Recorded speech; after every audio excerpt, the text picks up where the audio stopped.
तरह स्वस्थ होंगे।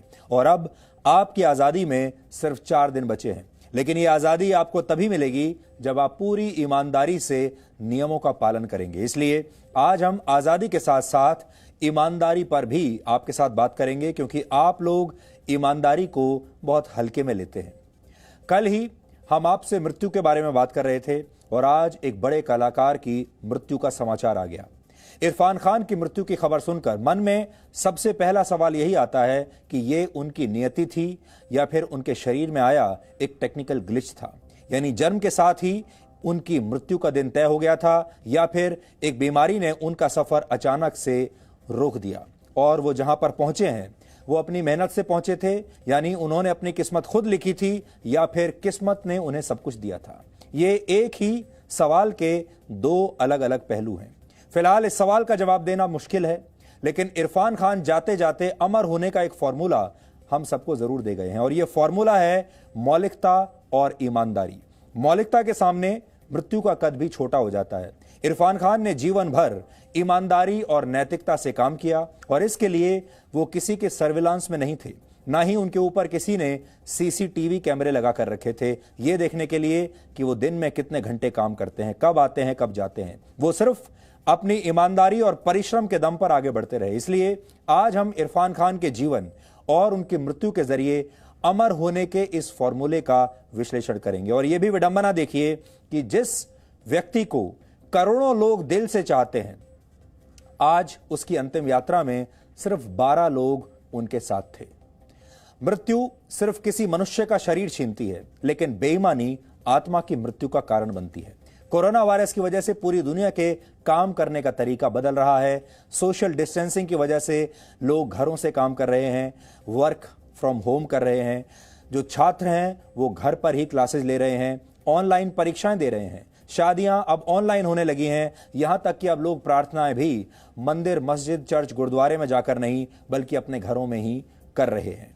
लेकिन यह सब तब तक अधूरा है जब तक आप पूरी तरह से ईमानदार नहीं बनेंगे। बेईमानी से किए गए काम, नकल से पास की गई परीक्षा और धोखे की नींव पर खड़े रिश्ते व्यक्ति, परिवार, समाज और देश की आत्मा को मार डालते हैं। इसलिए आज हम आपको डीएनए की ईमानदार वाली पाठशाला में लेकर चलेंगे, क्योंकि कोरोना वायरस के इस संकट में अगर आपको वाकई अपने जीवन में बदलाव लाना है, आपने सारे बदलावों के बारे में सोच लिया, आपने सारे बिजनेस मॉडल्स के बारे में सोच लिया, लेकिन उनके मूल में जो सबसे बड़ी भावना छिपी है वो ये है कि आपको ईमानदार रहना होगा। Honesty is the best policy. जो देश, जो समाज और जो लोग अब इस पॉलिसी को अपनाएंगे वही जीवित रहेंगे और वही आगे बढ़ेंगे। कैसे, ये आज हम आपको बताएंगे। और आखिर में हम आपको यह भी बताने वाले हैं कि कैसे चीन को जल्द ही उसकी बेईमानी की कीमत चुकानी पड़ सकती है। चीन ने कोरोना वायरस को लेकर पूरी दुनिया से झूठ बोला और अब दुनिया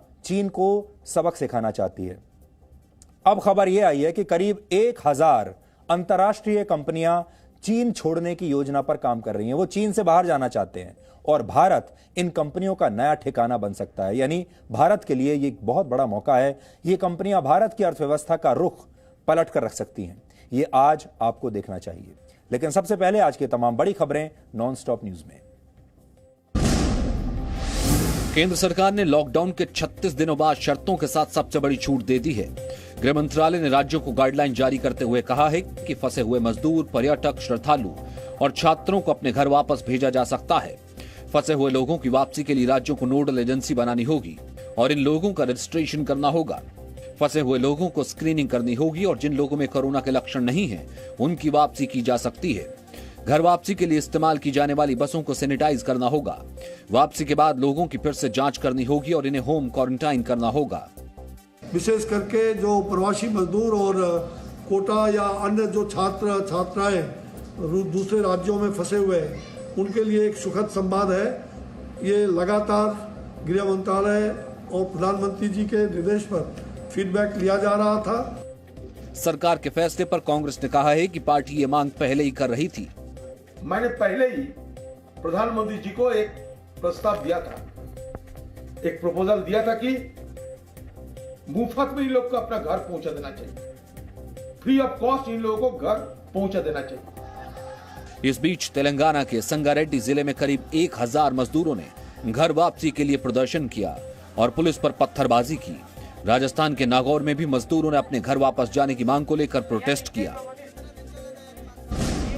कोरोना संक्रमण के बढ़ते मामलों की वजह से पंजाब सरकार ने राज्य में कर्फ्यू को 2 हफ्ते और बढ़ा दिया है।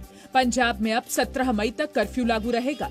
इससे पहले कर्फ्यू की अवधि 3 मई को खत्म हो रही थी। पंजाब के मुख्यमंत्री कैप्टन अमरिंदर सिंह ने कहा है कि कल से गैर कंटेनमेंट इलाकों में कर्फ्यू में थोड़ी ढील दी जाएगी।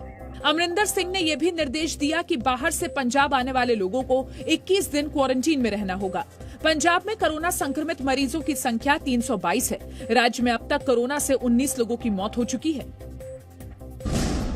उत्तर प्रदेश के कानपुर में आज स्वास्थ्य कर्मियों और पुलिस वालों पर कुछ लोगों ने हमला कर दिया। मेडिकल और पुलिस टीम कानपुर के जुगियाना मोहल्ले में कोरोना पॉजिटिव लोगों को लेने गई थी। तभी करीब 50 से 60 लोगों ने इस टीम पर हमला कर दिया। उनको आइसोलेट करने के लिए पुलिस टीम गई थी और पुलिस टीम ने उन सबको लेकर के उनको क्वारंटाइन में डाल दिया था। उसके बाद जो वहाँ पे टीम थी तो ये लोग पीछे से कुछ नई उम्र के लड़के आए। उन लोगों ने इनके पुलिस टीम का इस बात का विरोध कर रहे थे कि इनको क्वारंटाइन में फैमिली मेंबर्स को ना ले जाया जाए। उस पर उनसे बातचीत हुई, उस पर इन लोगों ने पथराव किया। इस बीच उत्तर प्रदेश सरकार ने ऐलान किया कि कोरोना वॉरियर्स पर हमला करने वालों पर कड़ी कार्रवाई होगी। हेल्थ वर्कर्स और पुलिस पर हमला करने वालों को सख्त सजा देने के लिए राज्य सरकार अध्यादेश लाने जा रही है। कोरोना वॉरियर्स पर हमला ये सीधे सीधे व्यवस्था को चुनौती देने जैसी स्थिति है और इसको किसी भी स्थिति में स्वीकार नहीं किया जा सकता। बिहार के मोतिहारी में भी लॉकडाउन के दौरान इलाके का दौरा करने गई पुलिस टीम पर गांव वालों ने हमला कर दिया। पुलिस वालों ने बाहर घूम रहे लोगों को घर के अंदर जाने और सोशल डिस्टेंसिंग का पालन करने के लिए कहा था। यूजीसी ने विश्वविद्यालयों में नया सत्र सितंबर से शुरू करने की सिफारिश की है। यूजीसी ने कहा है कि इसके लिए नामांकन अगस्त से शुरू किया जाना चाहिए। यूजीसी ने अंतिम सेमेस्टर की परीक्षाओं को जुलाई में कराने की और एमफिल पीएचडी छात्रों को 6 महीने का विस्तार भी देने की सिफारिश की है। विश्वविद्यालयों से कहा गया है कि इन छात्रों का वाइवा वीडियो कॉन्फ्रेंसिंग से कराया जाना चाहिए। यूजीसी ने एक अहम सिफारिश हर विश्वविद्यालय में कोविड-19 सेल का गठन करने की भी की है। कोविड-19 सेल छात्रों के सत्र और पढ़ाई से जुड़े मुद्दों पर फैसले ले सकेगा। देश में कोरोना वायरस से मरने वालों की संख्या 1000 के पार हो गई है। देश में अब तक 31,787 कोरोना संक्रमित मरीज हैं। कोरोना संक्रमण से अब तक 1008 लोगों की मौत हो चुकी है। वायरस के संक्रमण से 7,797 मरीज ठीक हो चुके हैं। पिछले 24 घंटों में कोरोना के 1,813 नए केस आए हैं। पिछले 24 घंटों के दौरान 71 लोगों की मौत हुई है। कोरोना के खिलाफ लड़ाई में केंद्र सरकार ने सभी मंत्रालयों को नया सुझाव दिया है। सूत्रों के मुताबिक केंद्र सरकार ने कहा है कि सोशल डिस्टेंसिंग की जगह फिजिकल डिस्टेंसिंग शब्द का इस्तेमाल किया जाए। ये फैसला प्रधानमंत्री के 2 गज की दूरी बरतने के मैसेज के बाद लिया गया है। सोशल डिस्टेंसिंग से समाज से दूरी बनाने का संदेश जा रहा था, जबकि इस शब्द के इस्तेमाल का मकसद एक दूसरे से दूरी बनाने का संदेश देना था। देश के 31,787 कोरोना केस में से 20,000 से ज्यादा मामले सिर्फ 5 राज्यों के हैं। महाराष्ट्र में कोरोना के सबसे ज्यादा 9,318 मामले हैं। यहाँ कोरोना से 400 लोगों की मौत हुई है। गुजरात में कोरोना के केस बढ़कर 3,774 हो गए हैं। गुजरात में कोरोना से 181 लोगों की मौत हुई है। दिल्ली में कोरोना संक्रमित लोगों की संख्या 3,314 है और यहाँ 54 लोगों की मौत हुई है। राजस्थान में कोरोना संक्रमण के मामले बढ़कर 2,364 हो गए हैं। यहाँ 51 मरीजों की मौत हुई है। उत्तर प्रदेश में कोरोना मरीजों की तादाद 2,115 हो गई है। राज्य में 36 लोगों की मौत कोरोना से हुई है। दिल्ली की सबसे बड़ी सब्जी मंडी आजादपुर के 14 कारोबारी कोरोना संक्रमित पाए गए हैं। दिल्ली के स्वास्थ्य मंत्री सत्येंद्र जैन ने कहा है कि आजादपुर मंडी के जिन इलाकों में कोरोना के मामले सामने आए हैं उन्हें सील कर दिया गया है। देखिए, वहाँ पे प्रॉपरली डिसइंफेक्शन किया जा रहा है। जिस जगह पर जो वो पाया गया पॉजिटिव पेशेंट, उसके साथ दुकानें वगैरह सील कर दी गई है। प्रॉपर डिसइंफेक्शन किया जा रहा है, सोशल डिस्टेंसिंग का ध्यान रखा जा रहा है और जो भी इसके अंदर प्रिकॉशंस ली जा रही है। नवी मुंबई की कृषि उत्पादन बाजार समिति यानी एपीएमसी मार्केट में भी कोरोना के 10 मामले सामने आए हैं। नवी मुंबई महानगर पालिका के स्वास्थ्य विभाग ने एपीएमसी के उन ब्लॉक को 14 दिनों तक बंद करने का आदेश दिया है जहां संक्रमण के मामले मिले हैं। 50 बैंक डिफॉल्टर्स की कर्ज माफी को लेकर राहुल गांधी के बयान को केंद्र सरकार ने गलत बताया है। केंद्रीय सूचना और प्रसारण मंत्री प्रकाश जावड़ेकर ने कहा कि राहुल गांधी को कर्ज माफी और कर्ज को बट्टे खाते में डालने का अंतर समझने के लिए पी चिदम्बरम से ट्यूशन लेनी चाहिए। राइटिंग ऑफ करना एक अकाउंट्स की प्रक्रिया जो यूपीए के समय में भी थी, सब समय है, तो ये राइटिंग ऑफ का मतलब माफ किया ये समझना जानबूझकर गलत प्रचार का एक नमूना है और यही करने में अब कांग्रेस लगी है। इससे पहले वित्त मंत्री निर्मला सीतारमण ने भी राहुल गांधी पर लोगों को गुमराह करने का आरोप लगाया था। आरबीआई ने एक आरटीआई के जवाब में 50 बड़े विलफुल डिफॉल्टर्स के नामों का खुलासा किया था। इसके बाद राहुल गांधी ने आरोप लगाया था कि सरकार अपने करीबी मित्रों के कर्ज माफ कर रही है। देश में खेती किसानी और अनाज उत्पादन पर लॉकडाउन का कोई असर नहीं होगा। केंद्रीय कृषि मंत्री नरेंद्र सिंह तोमर ने दावा किया है कि इस बार लक्ष्य से ज्यादा अनाज का उत्पादन होगा। कृषि मंत्री ने कहा है कि देश में जरूरत से ज्यादा खाद्यान्न का उत्पादन हो रहा है। गर्मी की फसलों की बुआई पर लॉकडाउन का असर नहीं हुआ है। कटाई का भी काम चल रहा है और किसानों से अनाज खरीदा जा रहा है। लॉकडाउन के दौरान अनाज, सब्जियां और दूध की कोई कमी नहीं है। सब्जियां प्रचुर मात्रा में उतनी नहीं मिलती होंगी, लेकिन ऐसा कोई व्यक्ति भी नहीं मिलता देश में जो ये कहे कि सब्जी मुझे मिली ही नहीं। किसान की नेक नियति भी देखें तो हमारे ध्यान में आएगा कि सारा कामकाज स्मूथ चलता रहा और भाव भी नहीं बढ़े। कृषि मंत्री ने कहा कि कोरोना संकट के बावजूद देश की जीडीपी में कृषि का योगदान पहले से कम नहीं होगा। कोरोना वायरस की महामारी देर सवेर तो खत्म हो ही जाएगी, लेकिन खत्म होने से पहले यह महामारी हमारे जीवन को और जीवन जीने के तरीकों को हमेशा के लिए बदल कर रख देगी और इस बदलाव की शुरुआत आपके जीवन में हो भी चुकी है। इन्हीं बदलावों के साथ आपको अपने अंदर ईमानदारी का एक बहुत महत्वपूर्ण गुण भी अब दोबारा से लाना होगा, क्योंकि ईमानदारी के बगैर ये सारे बदलाव सिर्फ एक धोखा साबित होंगे। इसलिए इन सारे बदलावों के पीछे जो मूल भावना है वो ईमानदारी की है। इसलिए और अभी तक आपके साथ ईमानदारी के बारे में किसी ने कोई बात नहीं की। लोग आपसे ये तो कह रहे हैं कि आप अपना लाइफस्टाइल चेंज कर लेंगे, लेकिन वो लाइफस्टाइल तब कामयाब होगा जब ईमानदारी आएगी। इसलिए आज हम आपको कोरोना वायरस के बाद की दुनिया में ईमानदारी का महत्व समझाना चाहते हैं। अभी की तरह कोरोना वायरस के खत्म हो जाने के बाद भी अब बहुत बड़ी संख्या में लोग घरों से ही काम करेंगे, जिसे आप वर्क फ्रॉम होम कहकर पुकारते हैं। बड़ी संख्या में अब छात्र ऑनलाइन पढ़ाई करेंगे। न जाने स्कूल और कॉलेज कब खुलेंगे, इसलिए ऑनलाइन पढ़ाई होगी। परीक्षाएं भी शायद ऑनलाइन ही होंगी। जो टीचर्स हैं वो ऑनलाइन क्लासेस लेंगे। दफ्तर के कर्मचारियों के साथ होने वाली मीटिंग्स भी अब ऑनलाइन होने लगेंगी। बिजनेस ट्रिप्स हमेशा के लिए खत्म हो जाएंगे और यहां तक कि शादी विवाह जैसे समारोह और धार्मिक स्थलों के दर्शन भी आपको ऑनलाइन ही करने पड़ सकते हैं। लेकिन घर पर रहकर आप दफ्तर का काम पूरी ईमानदारी और निष्ठा से कर रहे हैं या नहीं, इसका पता कैसे चलेगा? छात्र घर पर पढ़ाई करते हुए और परीक्षाएं देते हुए नकल तो नहीं कर रहे, इसका पता कैसे चलेगा? जिस मंदिर, मस्जिद, चर्च या गुरुद्वारे के दर्शन आप घर से ही कर रहे हैं, उसे लेकर आपके मन में कितना श्रद्धा भाव है, यह पता करने का पैमाना क्या होगा? इसका सिर्फ एक ही उपाय है और वो है आपकी नैतिकता। उदाहरण के तौर पर अगर आप अपने घर बैठे हुए खाना ऑर्डर करते हैं, वो खाना कितना स्वच्छ होगा, उस खाने को, उस भोजन को लाने वाला जो डिलीवरी बॉय होगा वो कितना साफ सुथरा होगा, वो कोविड-19 का कैरियर भी हो सकता है और हो सकता है कि वो कंपनी इसको लेकर सारे एहतियात बरतती हो। ये उस कंपनी की नैतिकता और ईमानदारी पर निर्भर करेगा। आपकी नैतिकता आपकी ईमानदारी के साथ मिलकर यह तय करेगी कि आप कोरोना वायरस से बचने के बाद कपटता का शिकार होंगे या नहीं। इसलिए आज हम बेईमानी नाम की इस महामारी का इलाज ईमानदारी और नैतिकता के नजरिए से ढूंढने की कोशिश करेंगे। अंग्रेजी की एक बहुत मशहूर कहावत है जिसे आप सब लोग अब भूल चुके हैं। वो है honesty is the best policy, यानी ईमानदारी ही सबसे बड़ी और सबसे अच्छी नीति है। लेकिन क्या ये बातें किताबों से बाहर निकलकर कभी हमारे जीवन का हिस्सा बन पाएंगी या बन पाई हैं?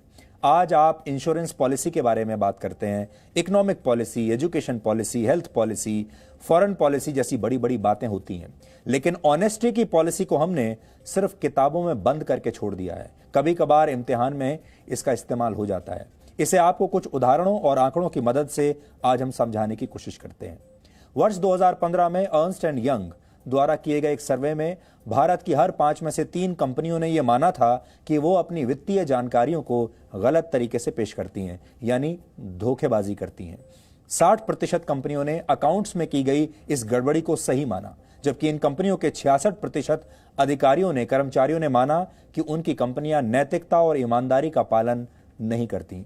कई बार लोग सोचते हैं कि बिजनेस करने का पहला तरीका यही है कि आप पूरी तरह से ईमानदार हो ही नहीं सकते, थोड़ी बहुत बेईमानी तो करनी ही पड़ेगी, तभी कंपनियां चलेंगी। 2019 में मैकेफी द्वारा की गई एक सर्वे में 35% भारतीयों ने माना कि उनके साथ ऑनलाइन डिस्काउंट के नाम पर धोखा हुआ है। त्योहारों के मौसम में यह धोखाधड़ी बढ़कर 60% तक हो जाती है, यानी भारत के लोग त्योहारों के पावन अवसर को भी बेईमानी के कारोबार में बदल देते हैं। चाहे आप घर के पास की दुकान से सामान खरीदें या फिर ऑनलाइन शॉपिंग करें, आप समाज में फैली बेईमानी वाली बीमारी से बच नहीं सकते, मिलावट से बच नहीं सकते, चाहे खाने की चीज हो, पहनने की चीज हो या कोई और। ऐसे लोग जो दफ्तरों में दिन भर काम करते हैं और दावा करते हैं कि उनका काम उन्हें थका देता है। आपने देखा होगा, ज्यादातर लोग जब घर पहुंचते हो तो कहते हैं आज तो मैं बहुत थक गया, बहुत काम किया, और उनका ऑफिस उन्हें सांस लेने की भी फुर्सत नहीं देता। सब लोग यही कहते हैं। उन लोगों के लिए भी आज हमारे पास कुछ आंकड़े हैं। कर्मचारियों के कामकाज पर नजर रखने वाली एक सॉफ्टवेयर कंपनी टाइम डॉक्टर द्वारा किए गए एक सर्वे के मुताबिक कर्मचारी आपस में गैर जरूरी बातचीत करके ऑफिस टाइमिंग का 14% समय बर्बाद कर देते हैं। इसके बाद 11% समय की बर्बादी के लिए कामकाज के दौरान कंप्यूटर्स और लैपटॉप्स में आने वाली खराबी जिम्मेदार होती है। कर्मचारी 11% समय मीटिंग्स में गैर जरूरी बहस या बातचीत करके बर्बाद करते हैं, जबकि 9% समय की बर्बादी इंटरनेट सर्फिंग की वजह से होती है।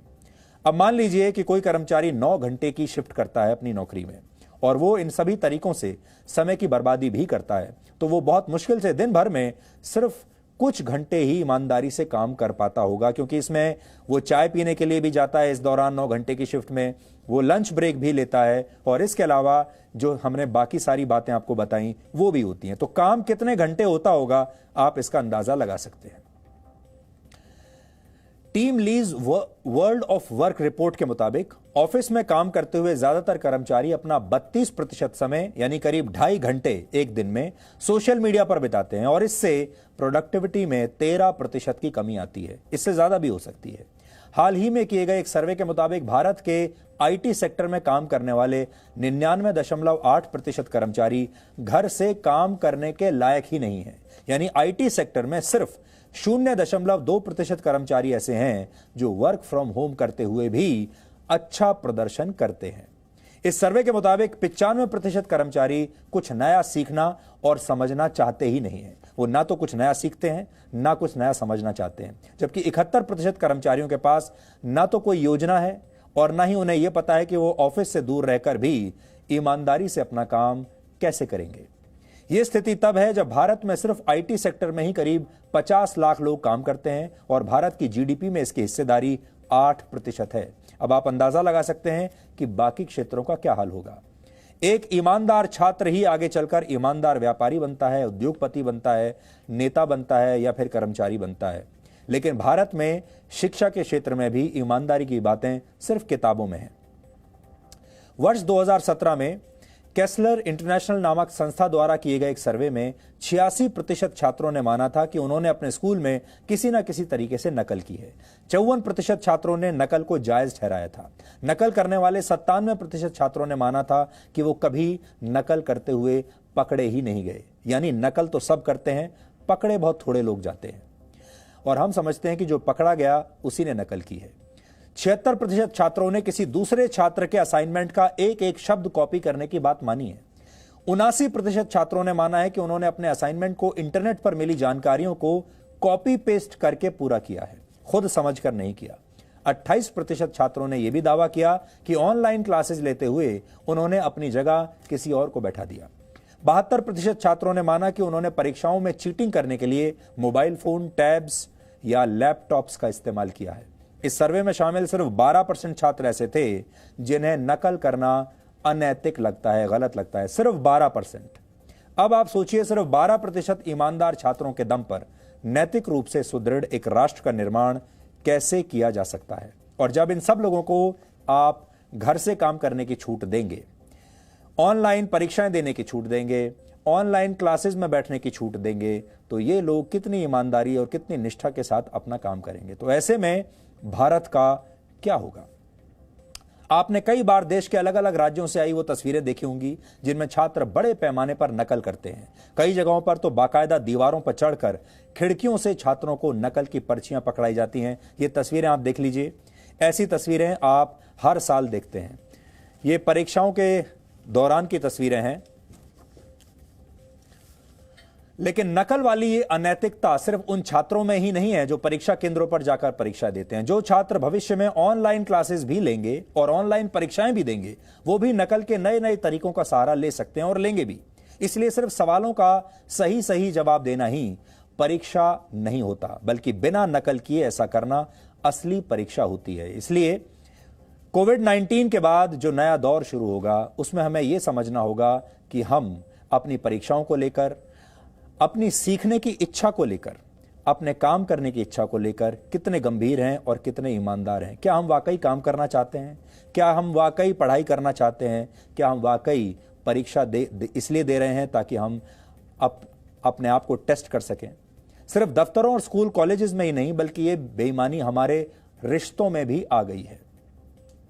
एक मोबाइल फोन एप्लीकेशन द्वारा कराए गए एक सर्वे के मुताबिक भारत के 55% विवाहित पुरुष और महिलाएं जीवन में कम से कम एक बार अपने जीवन साथी को धोखा दे चुके हैं। इस सर्वे में भारत के 48% शादीशुदा लोगों ने यह माना कि अपने जीवन साथी के अलावा किसी और से प्रेम करना गलत नहीं है। लॉकडाउन के दौरान ही रिश्तों की परिभाषा भी अब बदलने लगी है। लोग अब एक दूसरे के साथ ज्यादा समय बिता रहे हैं, इसलिए लोगों के बीच द्वंद्व और विवाद भी बढ़ रहे हैं। जब आप दफ्तर जाते हैं और दिन भर व्यस्त होने का दावा करते हैं, नाटक करते हैं व्यस्त होने का, तो किसी को यह पता नहीं चलता कि आपके मन में क्या चल रहा है और आप अपने रिश्तों को लेकर ईमानदार हैं या नहीं, क्योंकि आपको एक बहुत बड़ी विंडो मिलती है बाहर जाने की और आप वहां जाकर कुछ भी कर सकते हैं। आपके अपने परिवार वालों को यह नहीं पता होता कि आप दफ्तर में कितना काम करते हैं। बहुत सारे लोगों के परिवारों को शायद पहली बार पता लगा होगा इस दौरान जब वर्क फ्रॉम होम हुआ होगा कि उनके परिवार के जो सदस्य घर से काम कर रहे हैं वो एक दिन में कितना कम काम करते हैं। लेकिन कोरोना वायरस ने झूठी ईमानदारी के इन सारे दावों के पर्दे गिरा दिए हैं।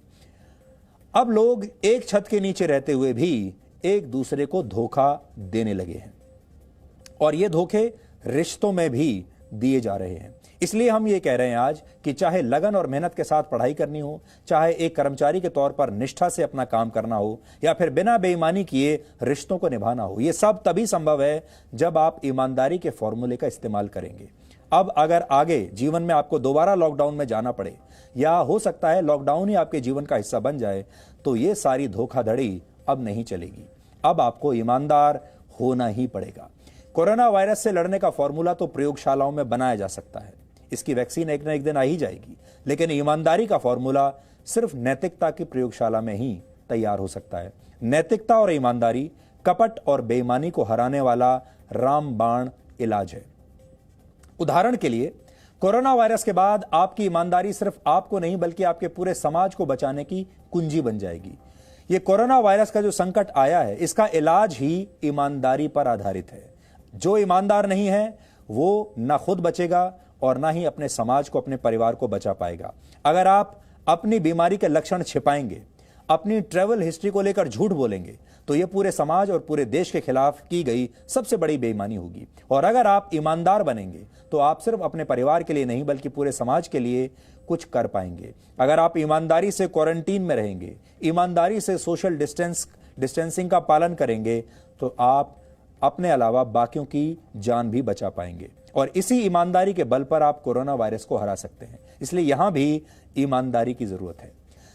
ईमानदारी के ये गुण सरकारों या एजेंसियों द्वारा किए जाने वाले सर्विलांस से नहीं आएंगे। इसके लिए आपको अपने अंदर नैतिकता का सर्विलांस सिस्टम इंस्टॉल करना होगा। दुनिया भर में जब तक ईमानदारी नहीं आएगी, तब तक ऐसी महामारियों के खिलाफ हमारी लड़ाई कमजोर ही रहेगी और हो सकता है कि कुछ समय के लिए बेईमानी आपके लिए सफलता का एक शॉर्टकट बन जाए, जैसा कि अब तक होता आया है। लेकिन अंत में आपकी ईमानदारी ही आपको दौड़ में सबसे आगे रख पाएगी। लेकिन हमारे देश में लॉकडाउन उल्लंघन करने की तस्वीरें और स्वास्थ्य कर्मियों पर होने वाले हमले की तस्वीरें बताती हैं कि हम बेईमान तो हैं ही, हम नैतिकता का भी पालन नहीं करना चाहते। ये ईमानदारी सर्विलांस से भी नहीं आएगी और डर से भी नहीं आएगी, डंडे से भी नहीं आएगी। आज कोई भी व्यक्ति सड़क पर पड़ा हुआ 2000 रुपए का नोट भी उठाने से घबराता है। वो इस डर से उस नोट को नहीं उठाएगा कि कहीं उसे इस नोट के जरिए कोरोना वायरस का संक्रमण ना हो जाए। लेकिन ये डर आपकी आत्मा का शुद्धिकरण नहीं कर सकता, क्योंकि ये काम आप डर की वजह से कर रहे हैं, ईमानदारी की वजह से नहीं। सड़क हादसे में जान गंवाने का डर हमें हेलमेट लगाने या सीट बेल्ट बांधने के लिए बाध्य नहीं करता, बल्कि ज्यादातर लोग चालान से बचने के लिए ऐसा करते हैं। सेव लाइफ फाउंडेशन द्वारा किए गए एक सर्वे में 10 में से 6 भारतीयों ने यह माना था कि उन्होंने अपना ड्राइविंग लाइसेंस बिना टेस्ट दिए ही बनवा लिया था, रिश्वत के आधार पर, रिश्वत देकर। 42% लोगों ने माना था कि वो दोपहिया वाहन चलाते समय हेलमेट नहीं पहनते, जबकि 63% लोगों ने गाड़ी चलाते समय सीट बेल्ट न बांधने की बात स्वीकार की। हो सकता है कि यह आंकड़ा इससे भी कहीं ज्यादा हो, क्योंकि चुपचाप किए जाने वाले इन सर्वेज में भी कितने लोग ईमानदारी से सच कहते होंगे, सच बोलते होंगे, यह बताना भी मुश्किल है। अब सवाल यह है, क्या भारत हमेशा से बेईमान लोगों का देश रहा है? इसका जवाब है नहीं। आज से करीब 2300 वर्ष पहले ग्रीस से एक इतिहासकार भारत आया था और इस इतिहासकार का नाम था मेगास्थनीस। मेगास्थनीस ने अपनी पुस्तक में लिखा था कि भारत के लोगों के लिए सत्य और सदाचार बहुत महत्व रखते हैं और ईमानदारी को तो भारत के लोग सबसे बड़ा सद्गुण मानते हैं। उन्होंने अपनी पुस्तक में यह भी लिखा कि उस जमाने में भारत के लोग अपने घरों पर ताला नहीं लगाया करते थे, क्योंकि उन्हें चोरी का कोई डर था ही नहीं। इसी तरह 5वीं शताब्दी में चीन से भारत आए महान बौद्ध संत फैक्सीन ने भी भारत के विषय में लिखा था कि यहां के लोगों को बहुत कम मौकों पर ही न्याय मांगने की जरूरत पड़ती है, क्योंकि भारत के लोग नैतिकता का पालन करते हैं। उन्होंने यह भी लिखा कि भारत की सड़कें चोरों और डाकुओं से मुक्त हैं। 7वीं शताब्दी में भारत आए चीन के दार्शनिक हुएनत्सांग ने भी यह लिखा था कि भारत के लोग अपनी प्रतिज्ञा का पालन करते हैं और हर काम में ईमानदारी बरतते हैं। प्राचीन भारत में लोग ईमानदार थे, क्योंकि तब कौटिल्य जैसे दार्शनिक ये जानते थे कि भ्रष्टाचार कैसे किसी भी समाज को हमेशा के लिए बीमार कर सकता है। कौटिल्य को चाणक्य के नाम से भी जाना जाता है और उनका मानना था कि भ्रष्टाचार तभी फैलता है जब इसे करने के लिए लोगों को कोई प्रलोभन दिया जाता है। लेकिन आज के दौर में यह प्रलोभन सिर्फ रुपए पैसे का नहीं, आपके सोशल मीडिया पर आने वाले लाइक्स का लालच भी काम में मन न लगने की एक वजह बन सकता है। आज के जमाने में तो लोकप्रियता भी इसी शॉर्टकट से मिलती है। बहुत सारे लोगों को अब ये बात समझ में आ गया कि वो जितने विवादित बयान देंगे, जितनी देशद्रोही बातें करेंगे, उन्हें उतनी ही ज्यादा उनके जो संदेश हैं वो वायरल होंगे और उन्हें उतनी ही ज्यादा लोकप्रियता मिलेगी।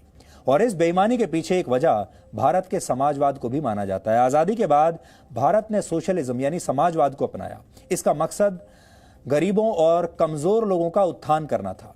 लेकिन लाल फीताशाही, अफसरशाही और कामकाज के सरकारी तरीकों ने समाजवाद जैसे अच्छे विचार को भ्रष्टाचार की मशीनरी में बदल दिया। समाजवाद के नाम पर जो नेता हमारे देश में आए, उन नेताओं ने जो अलग अलग राजनीतिक पार्टियां बनाई, जो आज भी आपके सामने आपको वोट मांगने के लिए आपसे आती हैं, वो सारे नेता समाजवाद के नाम पर आज बड़ी बड़ी विदेशी गाड़ियों में चलते हैं, महंगी गाड़ियों में चलते हैं, महंगे कपड़े पहनते हैं, बड़े बड़े बंगलों में रहते हैं और किसी उद्योगपति से भी ज्यादा अच्छा लाइफस्टाइल इन नेताओं का है। और कहने को ये नेता अपने आप को समाजवादी कहते हैं।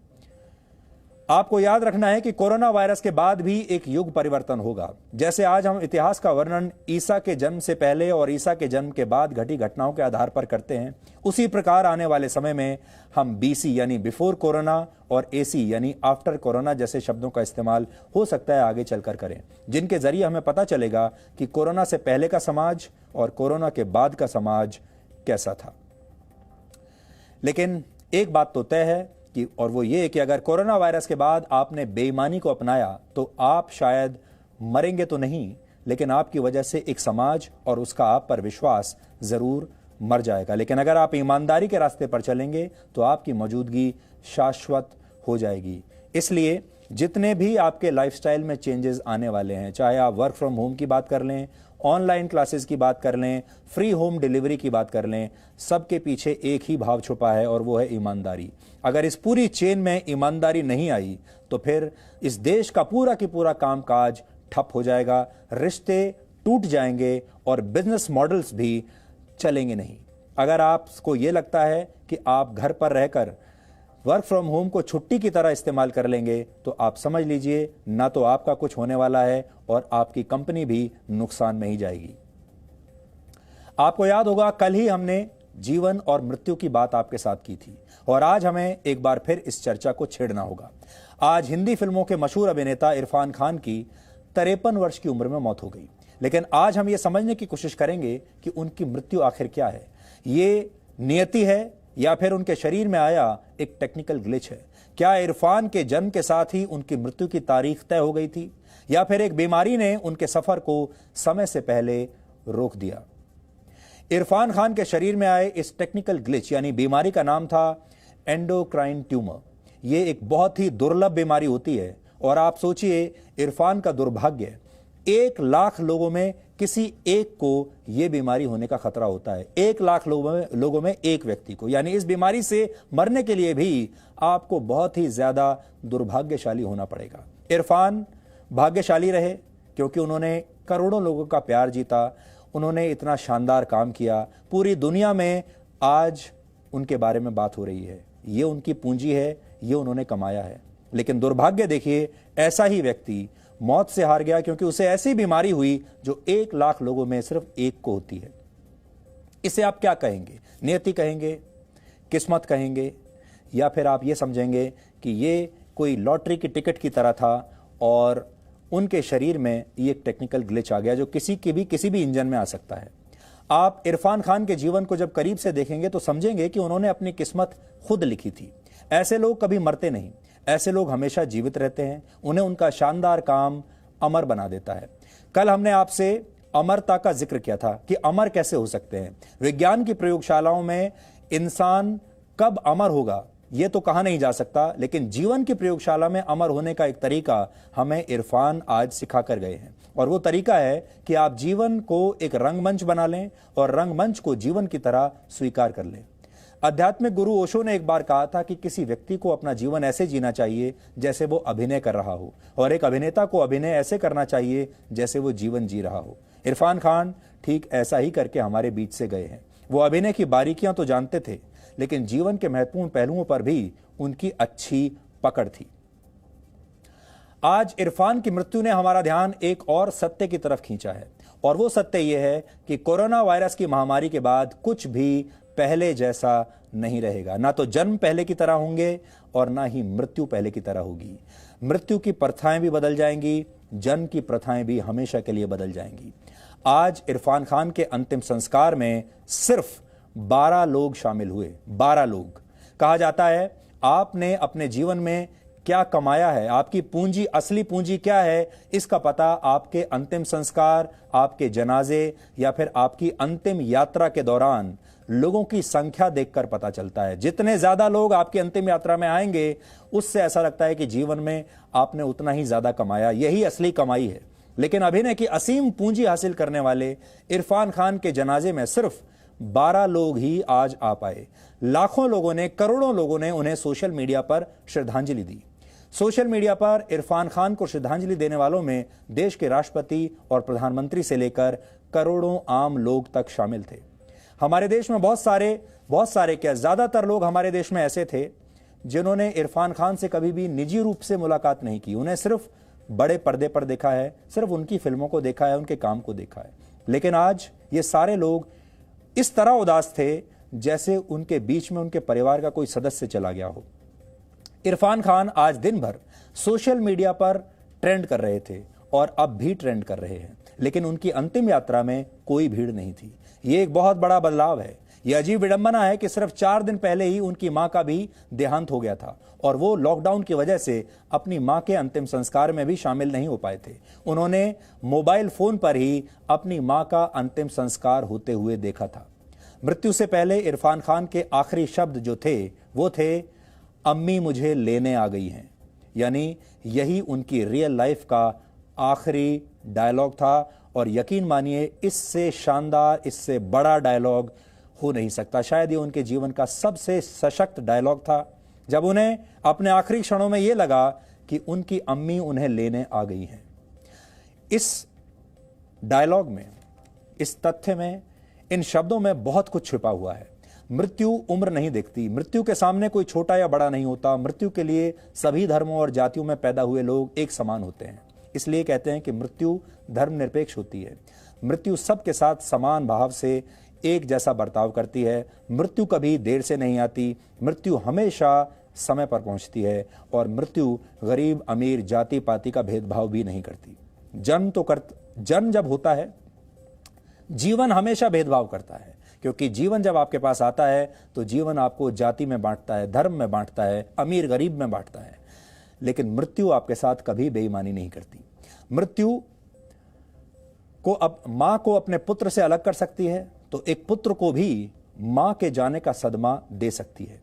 वैसे तो किसी कलाकार का कोई धर्म नहीं होता, लेकिन इरफान खान जन्म से मुसलमान थे और वो सभी धर्मों में छिपी आध्यात्मिकता को समझने का प्रयास करते थे।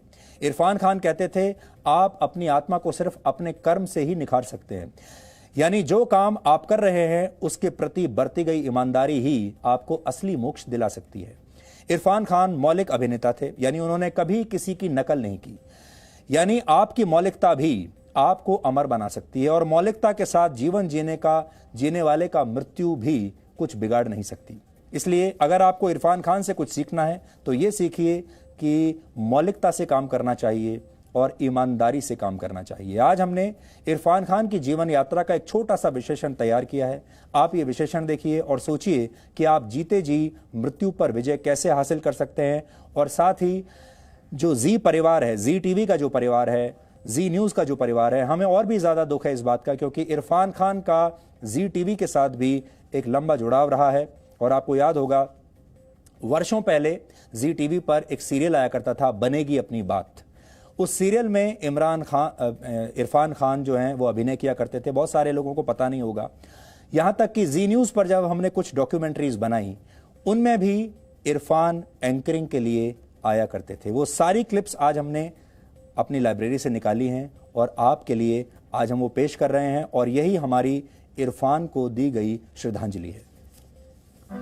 हेलो भाइयों बहनों, नमस्कार। मैं इरफान, मैं आज आपके साथ हूं भी और नहीं भी। खैर, ये फिल्म अंग्रेजी मीडियम मेरे लिए बहुत खास है। सच यकीन मानिए, मेरी दिली ख्वाहिश थी कि इस फिल्म को उतने ही प्यार से प्रमोट करूं जितने प्यार से हम लोगों ने बनाया है। लेकिन मेरे शरीर के अंदर कुछ अनवांटेड मेहमान बैठे हुए हैं, उनसे वार्तालाप चल रहा है। देखते हैं किस करवट उठ बैठता है। जैसा भी होगा आपको इत्तला कर दी जाएगी। कहावत है, when life gives you lemon, you make a lemonade।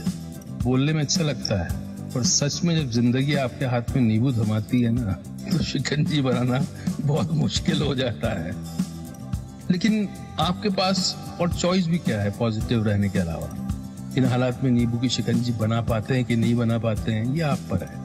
और हम सब ने इस फिल्म को उसी पॉजिटिविटी के साथ बनाया है, और मुझे उम्मीद है कि ये फिल्म आपको सिखाएगी, हंसाएगी, रुलाएगी, फिर हंसाएगी शायद। Enjoy the trailer and be kind to each other and watch the film.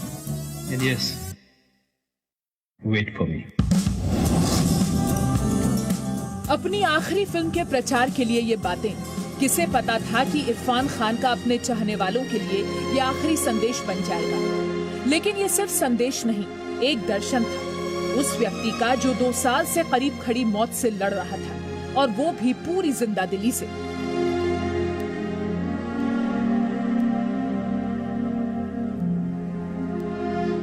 एक साल अस्पताल में लड़के जीत के वापस आके फिर हार गया। कैंसर की जीत हो गई। Very sad, very sad. मेरी जिंदगी में ये आज का दिन मैं कभी भूलूंगा नहीं, कभी नहीं भूलूंगा। I am completely shattered and deeply saddened to know about the passing away of a very, very dear friend and colleague and drama school junior, Irfan Khan. It's too soon, 53 is no age and I will miss him. The world will miss him, and my Om Shanti, and may God rest his soul in peace. कभी इरफान खान साहब ने अपने दर्द का, अपनी पीड़ा का महिमा मंडन नहीं किया। कभी उन्होंने, जब भी उनसे बात होती थी, बहुत इंटेंस सेशंस होते थे उनके, आसान नहीं था उनका इलाज, लेकिन मैंने उनके स्वर में कभी निराशा नहीं देखी। बहुत ही पॉजिटिव और आशावादी व्यक्ति थे और अंत तक उन्होंने पूरी आखिरी सांस तक अच्छी तरह से लड़ाई लड़ी है। एक जबरदस्त प्रोफेशनल थे। आज पूरी इंडस्ट्री, मैं कहूँगा पूरी बॉलीवुड नहीं बल्कि पूरा इंटरनेशनल भी, जहां पे उन्होंने अपना एक बहुत बड़ी छाप छोड़ी है, उनको मिस करेगा। जिस हिम्मत के साथ इरफान मौत का सामना कर रहे थे, वो हिम्मत सब में नहीं होती। ये हिम्मत उस संघर्ष से आती है जिस संघर्ष को इरफान ने पूरे जीवन देखा है, जब से उन्होंने अपने करियर की शुरुआत की थी। बॉलीवुड का बड़ा स्टार बनने से पहले उन्हें 15 साल लंबा संघर्ष करना पड़ा। मैं तब से तुझे ढूंढने की कोशिश कर रहा था, लेकिन मुझे मालूम नहीं था तुझे ढूंढूं कहाँ। आपको तो बड़ी खुशी हो रही होगी। मेरे पास जाने के लिए जगह नहीं है, अब नौकरी भी नहीं है। डैम द जगह एंड नौकरी, मैं ऋतु की बात कर रहा हूँ। आपको तो शादी से खुशी कब हुई थी कि अब दुख हो रहा है? तू कब तक बच्चा बना रहेगा? तुझे आज तक ये समझ में नहीं आया कि मुझे तेरी शादी से कोई एतराज नहीं था? लोगों ने पता नहीं शहर का क्या कर दिया है। अभी शहर आपको विशेष बनाता है, कमजोर बनाता है, डरपोक बनाता है, इनसिक्योर बनाता है, लाचार बनाता है। मैं अपने आप को डरपोक बर्दाश्त नहीं कर सकता हूं। मौत जो भी शक्ल लेकर आए दर्दनाक होती। इसी दौरान इरफान ने जी न्यूज के लिए भी 2 डॉक्यूमेंट्रीज में एंकरिंग की थी। ये डॉक्यूमेंट्रीज मोहम्मद अली जिन्ना और इंदिरा गांधी पर आधारित थी। चीखती चिल्लाती रूह, मारने वाले को मरने वाले का और मरने वाले को अपने कसूर का इल्म नहीं। मौत की सूरत अजीब और अनजान होती है। कभी कभी वो हमारे इर्द गिर्द सालों तक घूमती रहती है, लेकिन वक्त आने पर अपनी पहचान कराती है।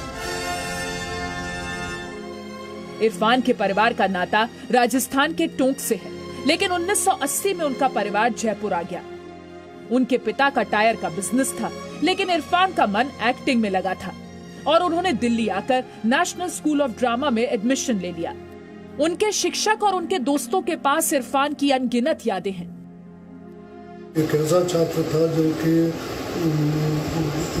अपने टीचर की बात को अक्षरश कॉपी बुक स्टाइल में फॉलो करते हैं, उस तरीके से उसने मेरी चीज़ें फॉलो की और हमेशा क्रेडिट दी। उसमें कभी नाम मात्र को किसी तरीके का कोई ये घमंड नहीं आया कि कोई एक बहुत बड़ा एक्टर हो गया, नेशनल अवार्ड हो गया या उसको हॉलीवुड में काम मिल रहा है, उसे कभी दिमाग में ऐसी सारी कोई चीज़ नहीं आई। एक खूबसूरत इंसान होने के साथ साथ एक अच्छे क्रिकेट भी रहे हुए, क्योंकि वो टोंक के रहने वाले थे। 1980 के आसपास वो सुभाष चौक आए थे और वहाँ एक 11 स्टार क्रिकेट क्लब होता था, उसी में वो खेलते थे। अपने यार दोस्तों को जरूर याद करते थे। हमें भी बिल्कुल उनका फोन आता था जब भी होली दिवाली की शुभकामनाएं होती थी। इन दिनों तो वो जयपुर काफी कम आ पाए। अभी ये लॉकडाउन के दौरान ही मेरा उनसे एक वाकया कभी डिस्कस होने को था, लेकिन वो फोन नहीं उठा पा रहे थे। मुझे लगता था कि वो अभी अपने जो इस लड़ाई में, जो अपना अभिनय की लड़ाई में हमेशा जीतते हैं, लेकिन इस लड़ाई में वो अपनी जंग हार गए और हमें बिल्कुल दुख रहेगा इसका। जयपुर से दिल्ली और फिर दिल्ली से मुंबई, थिएटर से होते हुए हिंदी सीरियल्स और फिर करीब 15 साल के संघर्ष के बाद हिंदी फिल्मों में लीड रोल। गुरिल्ला वार किया जाएगा, देख ले जो होता है सो। क्या बे? हाँ। इरफान ने अपनी प्रतिभा से वो मुकाम हासिल किया जिस मुकाम के वो हकदार थे। हम गौरी शंकर पांडे को मार देंगे। 2003 में हासिल से शुरू हुआ सफर 2011 में पान सिंह तोमर तक पहुंचा, जिस रोल के लिए बेस्ट एक्टर का नेशनल फिल्म अवार्ड मिला। जब बात को जवाब को देगो,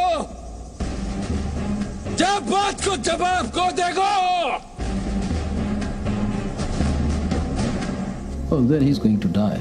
इरफान खान बॉलीवुड के उन चुनिंदा अभिनेताओं में से एक थे जो अंतर्राष्ट्रीय सिनेमा में भारत की पहचान हो गए थे। for what? As far as anyone's concerned, it's for a winter flu shot. The Amazing Spider-Man, Life of Pi. The whole of life becomes an act of letting go. Jurassic world और inferno जैसी फिल्मों में इरफान ने काम किया था। आप परेशान लग रही हैं क्लेयर। मेरे ख्याल से आपको इसे कंट्रोल करने पर ज्यादा ध्यान देना चाहिए। खुशहाल जिंदगी का राज ये मान लेना है कि आपका किसी चीज पे कंट्रोल नहीं होता। 2017 में इरफान की फिल्म हिंदी मीडियम आई, जो उनकी सबसे ज्यादा कमाई वाली फिल्म थी। अंग्रेजी मीडियम इसी का सीक्वल थी, जो इरफान की आखिरी फिल्म हो गई। On top of me. Inside I'm very emotional, and outside I'm very happy for my बिटिया तारा। बस अतरी अंग्रेजी आ गया मैं। इस फिल्म की शूटिंग इरफान ने तब पूरी की थी जब वो अपनी बीमारी से लड़ ही रहे थे। टूट जाता है ना तो आदमी खत्म हो जाता है। दरिया भी मैं, दरख्त भी मैं, जेहलम भी मैं, चनार भी मैं, दैर हूँ, हरम भी हूँ, शिया भी हूँ, सुन्नी भी हूँ,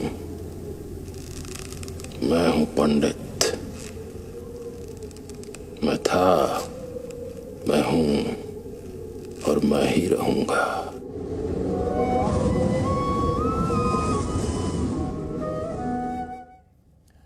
जैसा हमने आपको पहले बताया था कि जी परिवार का उनके साथ एक खास रिश्ता रहा है, खास नाता रहा है। जी टीवी पर बनेगी अपनी बात नाम का एक सीरियल शुरू हुआ था, जो कि 1993 से लेकर 1997 तक चला था। उस सीरियल में इरफान ने काम किया था और तब पूरे देश ने इरफान की प्रतिभा को पहचाना था, सराहा था। इसके अलावा जी न्यूज़ पर भी इरफान कई बार एंकरिंग कर चुके हैं हमारे अलग अलग डॉक्यूमेंट्रीज़ के लिए। हम सब आपकी तरफ से इरफान को बहुत श्रद्धांजलि देते हैं। लेकिन जैसा पहले हम आपको बता रहे थे कि कोरोना वायरस के इस दौर में सब कुछ बदल जाएगा, मृत्यु की जो प्रथाएं हैं वो भी बदल जाएंगी। इसलिए अब आप देखिए, जो इंसान जिसको करोड़ों लोग चाहते हैं, जिसके लिए करोड़ों लोग दुखी हैं, और जो हम हमेशा से सुनते आए हैं कि आपकी अंतिम यात्रा में कितने लोग शामिल होते हैं, वही आपकी पूंजी है। आज उनकी अंतिम यात्रा में तो सिर्फ 12 लोग थे, लेकिन करोड़ों लोग सोशल मीडिया पर अपने दिल की बात कह रहे थे, उन्हें श्रद्धांजलि दे रहे थे। तो हो सकता है आने वाले दिनों में जो अंतिम यात्राएं हैं वो ऐसी ही रहेंगी, छोटी होती चली जाएंगी। सड़क पर आपको लोग नहीं दिखाई देंगे। मुंबई की सारी सड़कें आज सूनी पड़ी थी। इससे पहले अगर ऐसा हुआ होता तो उनकी अंतिम यात्रा में लाखों लोग शामिल हुए होते। न्यूज चैनल्स पर उनका लाइव टेलीकास्ट होता। आपको याद होगा जब इससे पहले फिल्म अभिनेत्री श्रीदेवी की मृत्यु हुई थी, तब कई दिनों तक सारे न्यूज़ चैनल्स पर लाइव टेलीकास्ट हुआ था। उनकी अंतिम यात्रा में कितनी बड़ा हुजूम जो था वो शामिल हुआ था। इसी तरह अगर आपको याद हो, राजेश खन्ना की अंतिम यात्रा भी आपको याद होगी। वो अंतिम यात्रा याद कीजिए और इरफान साहब की अंतिम यात्रा को आज याद कीजिए। ये फ़र्क है जो कोरोना वायरस हमारे जीवन में लेकर आया है।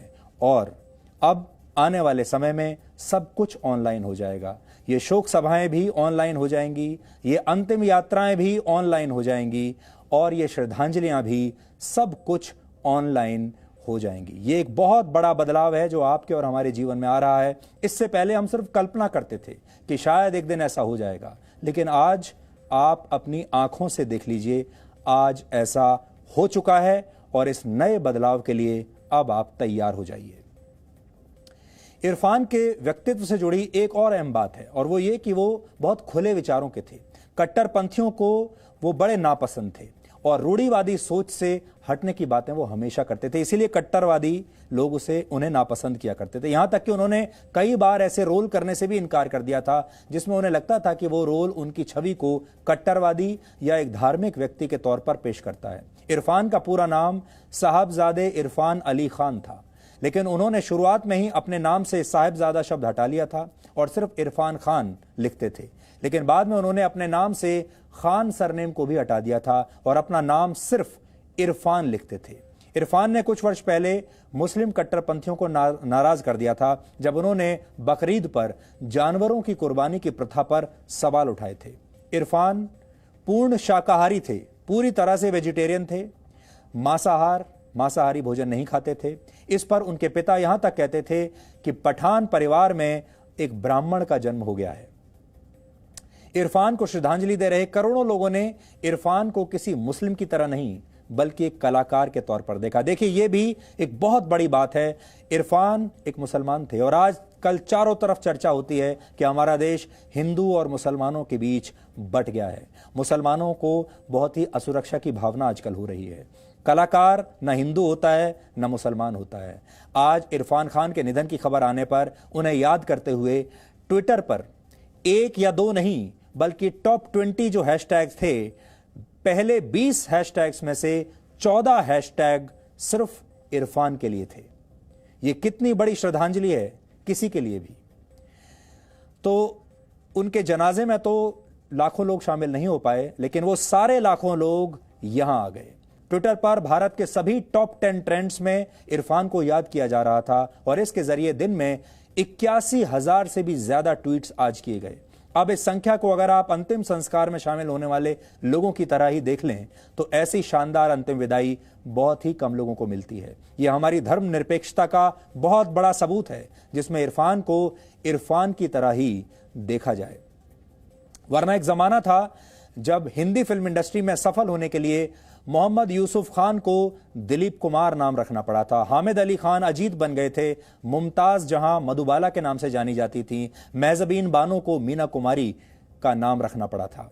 बदरुद्दीन जमालुद्दीन जॉनी वॉकर बन गए थे और सैयद इश्तियाक अहमद जगदीप बन गए थे। लेकिन अब किसी इरफान खान को अपना नाम बदलने की जरूरत नहीं पड़ती। भारत में 80% हिंदू आबादी है, 14% मुस्लिम आबादी है। फिर भी लोग कलाकारों में कभी भी हिंदू और मुसलमान को नहीं ढूंढते। कलाकारों को लोग उनके असली नाम से ही जानते हैं और असली नाम से ही चाहते भी हैं। इसलिए दुनिया में कोई भी भारत की धार्मिक स्वतंत्रता पर सवाल नहीं उठा सकता। भारत के धर्मनिरपेक्ष होने का, सेकुलर होने का इससे बड़ा सबूत और क्या हो सकता है कि इरफान ने अपने नाम से खान हटा दिया। लोग जानते थे कि वो एक मुसलमान है, लेकिन श्रद्धांजलि देने वालों ने सिर्फ उन्हें कलाकार के तौर पर श्रद्धांजलि दी। और आज जो लाखों करोड़ों लोग उनके लिए आंसू बहा रहे हैं, उनमें न जाने कितने हिंदू होंगे, कितने मुसलमान होंगे, सिख भी होंगे, ईसाई भी होंगे। आज पता चलता है कि भारत में लोकतंत्र की खूबसूरती क्या होती है।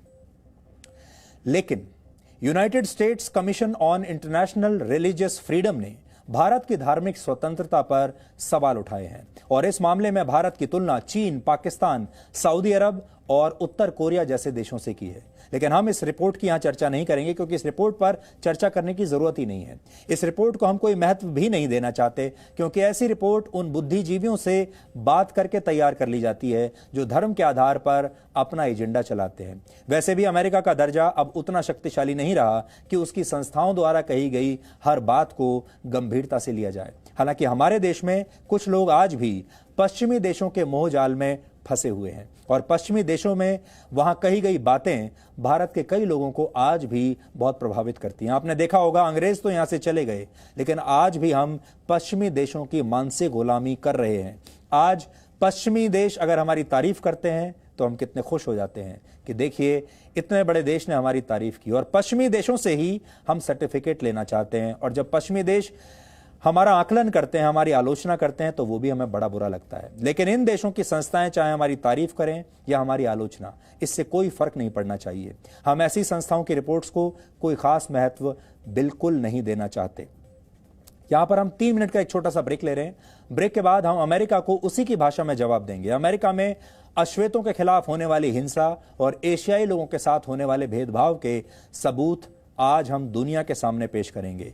अमेरिका हमारे देश में तो ये हमें बताता है कि हमारे देश में धार्मिक स्वतंत्रता खतरे में पड़ गई है, लेकिन उनके अपने देश में क्या हो रहा है ये शायद दुनिया को नहीं पता। इसलिए ब्रेक के बाद हम अमेरिका को एक्सपोज करेंगे और अमेरिका को हम कुछ तस्वीरें भी दिखाएंगे जो शायद ऐसी रिपोर्ट्स बनाते वक्त अमेरिका देखता नहीं है।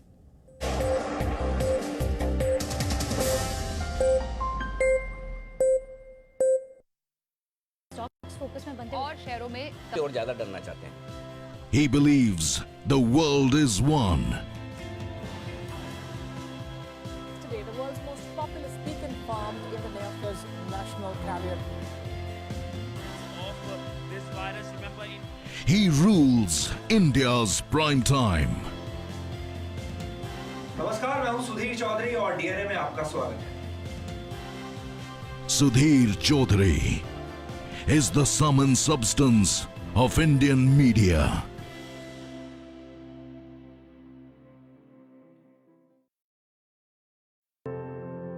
ये मेरा देश है, ये मेरे लोग हैं, ये हमारी लड़ाई है, ये हमारी जिम्मेदारी है। इसे ऐसे कैसे छोड़ दूं? क्योंकि जब आप मुस्कुराते हैं तो मैं मुस्कुराता हूं। जब आपका दिन अच्छा गुजरता है तो मैं भी सुकून से सोता हूं। नमस्कार, मैं हूं सुधीर चौधरी और डीएनए में आपका स्वागत है। ये मेरा देश है, ये मेरे लोग हैं। A revolutionary newsman. A no-holds-barred journalist. ये फ्रंट लाइन है और आपको दिखाएं सीरिया में जो युद्ध चल रहा है इस वक्त। A decisive editor-in-chief. हमारे देश के राजनीतिक दल मीडिया से तो पूरी निष्पक्षता की उम्मीद करते हैं, लेकिन वो खुद कभी भी निष्पक्ष नहीं होते। He battles the war zones. ये लैंड माइंस की तरह एक्ट करते हैं। ये बैरल है 70 डिग्रीज तक ऊपर चली जाती है। He interviews the Prime Minister. आपने कई बार ये भी कहा कि आप ये चाहते हैं कि विधानसभा और लोकसभा चुनाव एक साथ हो। देखिए, बहुत अच्छा विषय निकाला और मैं आपका हृदय से जी न्यूज का आभारी हूँ कि आपने इस महत्वपूर्ण, क्योंकि कोई ऐसे विषय को हाथ ही नहीं लगाता है। आपने कम से कम इस बात को स्पर्श किया। And reaches the world every night at 9. नमस्कार, मैं हूं सुधीर चौधरी और डीएनए में आपका स्वागत है। Sudhir Chaudhary is the take and the talk of global news reportage.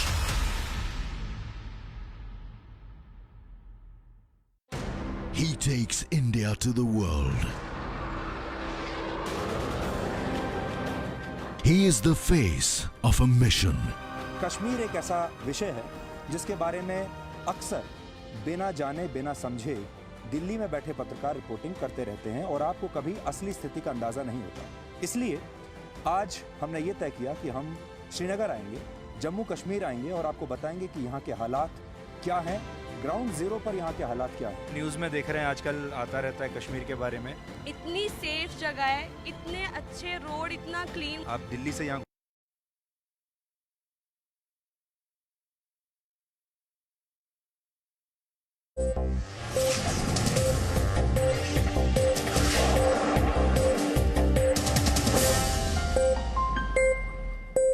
America की एक संस्था USCIRF ने करीब 15 साल में पहली बार भारत को उन 14 देशों के साथ रखा है, उस लिस्ट में शामिल किया है जहां पर धार्मिक आधार पर भेदभाव होता है। और इसके लिए इस अमेरिकी संस्था ने नागरिकता संशोधन कानून और कश्मीर जैसे मुद्दों का जिक्र किया है और ये कहा है कि धार्मिक आधार पर अल्पसंख्यकों का भारत में उत्पीड़न हो रहा है। ये अमेरिकी संस्था ये तो बता रही है कि भारत में धर्म के आधार पर भेदभाव किया जाता है, लेकिन खुद अमेरिका में किस तरह से भेदभाव होता है ये हम आपको आज बताना चाहते हैं। अमेरिकी अखबार द वॉशिंगटन पोस्ट की एक रिपोर्ट में लिखा है कि अमेरिका में कैसे कोरोना संक्रमण की वजह से अफ्रीकन अमेरिकन्स की मृत्यु दर सबसे ज्यादा है। और ऐसा इसलिए है क्योंकि अमेरिका के हेल्थ केयर सिस्टम में वो निचले दर्जे के नागरिक माने जाते हैं। यहां तक कि अमेरिका के स्वास्थ्य कर्मचारी भी इस वक्त रंग भेद का शिकार हैं, जहां नॉन वाइट स्वास्थ्य कर्मचारियों को रंग भेद का सामना करना पड़ता है, जिसे लेकर शिकागो में नॉर्थ वेस्टर्न यूनिवर्सिटी ने एक सर्वे किया। इस सर्वे में 23% से ज्यादा लोगों ने धर्म और रंग के आधार पर भेदभाव की शिकायत की। 70% से ज्यादा अफ्रीकन अमेरिकन ने भेदभाव की बात को स्वीकार किया। 46% एशिया के लोग और करीब 25% हिस्पैनिक नागरिकों ने भी रंग और धर्म के आधार पर भेदभाव की शिकायत की। इस सर्वे के मुताबिक ये भेदभाव उनके काम के मूल्यांकन के दौरान सबसे ज्यादा हुआ। भेदभाव के शिकार लोगों ने यह बताया कि उन्हें मरीजों और उनके परिवार वालों से अपमान सहना पड़ता है। क्या ये चिंता की बात नहीं? क्या अमेरिका में होने वाला ये रंग भेद इस संस्था को दिखता नहीं? क्या वो खुद अपने ही देश यानी अमेरिका को सबसे ज्यादा धार्मिक भेदभाव वाले देशों की लिस्ट में डालने की हिम्मत कर सकते हैं? अगर नहीं कर सकते तो उसे कोई हक नहीं है कि वो भारत को धार्मिक समानता पर कोई भी उपदेश दे। और जो लोग भारत में मिलने वाली धार्मिक आज़ादी पर सवाल उठाते हैं, उन लोगों को आज हम एक तस्वीर दिखाना चाहते हैं। ये तस्वीरें कानपुर की हैं, उत्तर प्रदेश में कानपुर, जहां आज स्वास्थ्य कर्मियों और पुलिस पर पत्थर बरसाए गए। मेडिकल और पुलिस टीम कानपुर के जुगियाना मोहल्ले में कोरोना पॉजिटिव लोगों को क्वारंटीन में रखने के लिए लेने के लिए आई थी, लेकिन इस मोहल्ले के लोगों ने पुलिस पर पथराव कर दिया। इन तस्वीरों को देखकर आप क्या कहेंगे? क्या आपको लगता है कि इन लोगों को आज़ादी नहीं मिल रही? ये आज़ादी तो कुछ ज़्यादा ही आज़ादी मिल रही है। हमारे देश में लोगों को देखिए इतनी आज़ादी है कि वो कानून को मानने की परवाह नहीं करते। हमारे देश में लोगों को इतनी आज़ादी है कि वो पुलिस को कुछ समझते नहीं और पुलिस पर हमला करने की हिम्मत कर सकते हैं। इस तस्वीर को आप देख लीजिए। और पश्चिमी देशों के जो भी लोग हैं जो कहते हैं कि भारत में धार्मिक आज़ादी खतरे में पड़ गई है, उन्हें ये देखना चाहिए, रिपोर्ट तो असल में ये होनी चाहिए कि भारत में कुछ लोगों को ज़रूरत से ज़्यादा आज़ादी मिल गई है। और ये भी कानपुर का वही मोहल्ला है जहां भारत का ही संविधान नहीं चलता, जहां भारत का ही कानून नहीं चलता, जहां भारत की कोई पुलिस फोर्स घुस नहीं सकती। और अगर कोई पुलिस वाला यहाँ प्रवेश करने की हिम्मत करता है तो उसके साथ क्या होता है, ये आपकी तस्वीरों में है। ये तस्वीरें शायद अमेरिका में इन संस्थानों को दिखाई नहीं देती और ये भारत की बहुत ही दुर्भाग्यपूर्ण तस्वीर है। असल में समस्या भारत की है कि भारत में कुछ खास मुट्ठी भर लोगों को ज़रूरत से ज़्यादा ही आज़ादी मिल गई है। अब हम आपको, ये तो आपने एक दुनिया देखी, भारत में भी अलग अलग दुनियाएं चलती हैं। एक भारत अभी आपने देख लिया जहां पुलिस वालों पर पत्थर बरसाए जा रहे हैं, पुलिस वाले अपनी जान बचाने के लिए भाग रहे हैं। अब भारत की दूसरी तस्वीर हम आपको दिखाते हैं। आपको पुणे की कुछ तस्वीर दिखाते हैं जो देश में हर कोरोना फाइटर का सम्मान करने की आपको प्रेरणा देगा। पुणे के ससून अस्पताल में राजश्री कानडे नाम की एक नर्स काम करती हैं और पिछले 20 दिनों से वो इस अस्पताल के कोरोना वायरस वार्ड में लगातार काम कर रही हैं। और 20 दिनों के बाद जब वो अपने घर पहुंची तो उनके परिवार ने और उनके पड़ोसियों ने किस तरह फूल बरसाकर और तालियां बजाकर उनका स्वागत किया। ये जब वीडियो आप पूरा देखेंगे तो आपकी आंखें भी भर आएंगी। आप देखिए कैसे इस नर्स का स्वागत हुआ है, देखिए आप।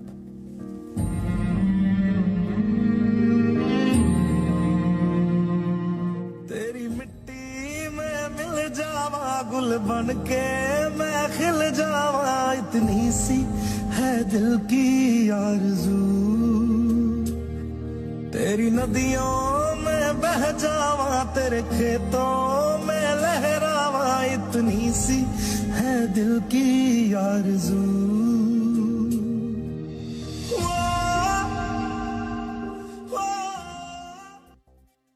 सी हंसी भोली सी खुशी, फूलों सी वो बाहें भूल गए। जब देश ने दी आवाज हमें, हम घर की राहें भूल गए। हम सोए नहीं कई रातों से, जाने वतन सो चांद बुझे। हमें नींद उसी दिन आएगी जब देखेंगे आबाद तुझे।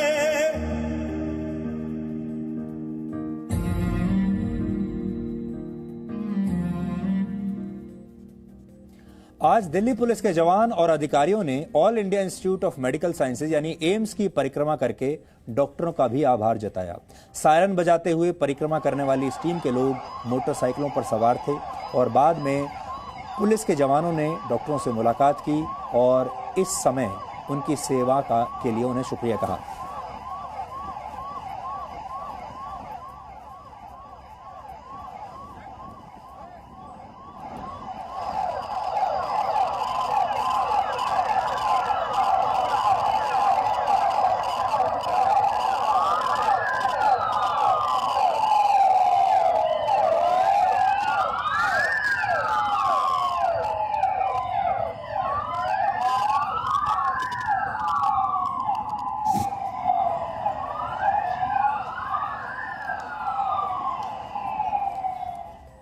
कोरोना की महामारी ने पूरी दुनिया को अपने शिकंजे में ले लिया है और भारत के लिए भी ये बहुत बड़ी चुनौती है। लेकिन इस चुनौती में एक बहुत बड़ा अवसर भी छिपा हुआ है और वो अवसर है चीन से ग्लोबल मैन्युफैक्चरिंग हब का दर्जा छीन लेने का।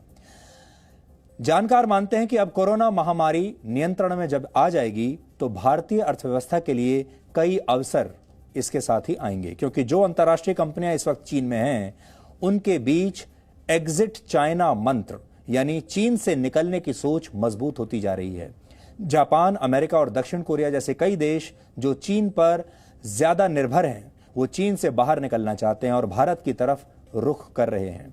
अलग अलग रिपोर्ट्स के मुताबिक चीन में इस वक्त काम कर रही करीब 1000 अंतर्राष्ट्रीय कंपनियां अब भारत को अपना नया ठिकाना बनाना चाहती हैं। करीब 300 कंपनियों ने भारत में अपनी फैक्ट्री लगाने को लेकर पूरी तैयारी कर ली है और इसे लेकर भारत सरकार से बातचीत भी काफी आगे बढ़ गई है, जिनमें प्रमुख तौर से मोबाइल फोन बनाने वाली कंपनियां हैं, इलेक्ट्रॉनिक्स, मेडिकल डिवाइसेस, टेक्सटाइल्स और सिंथेटिक फैब्रिक्स जैसे सेक्टर्स में काम करने वाली कंपनियां शामिल हैं।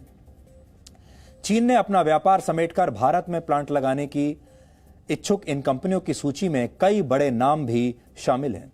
जानी मानी आईफोन निर्माता एप्पल की सहयोगी कंपनी विंस्टॉन कॉरपोरेशन इनमें से एक है।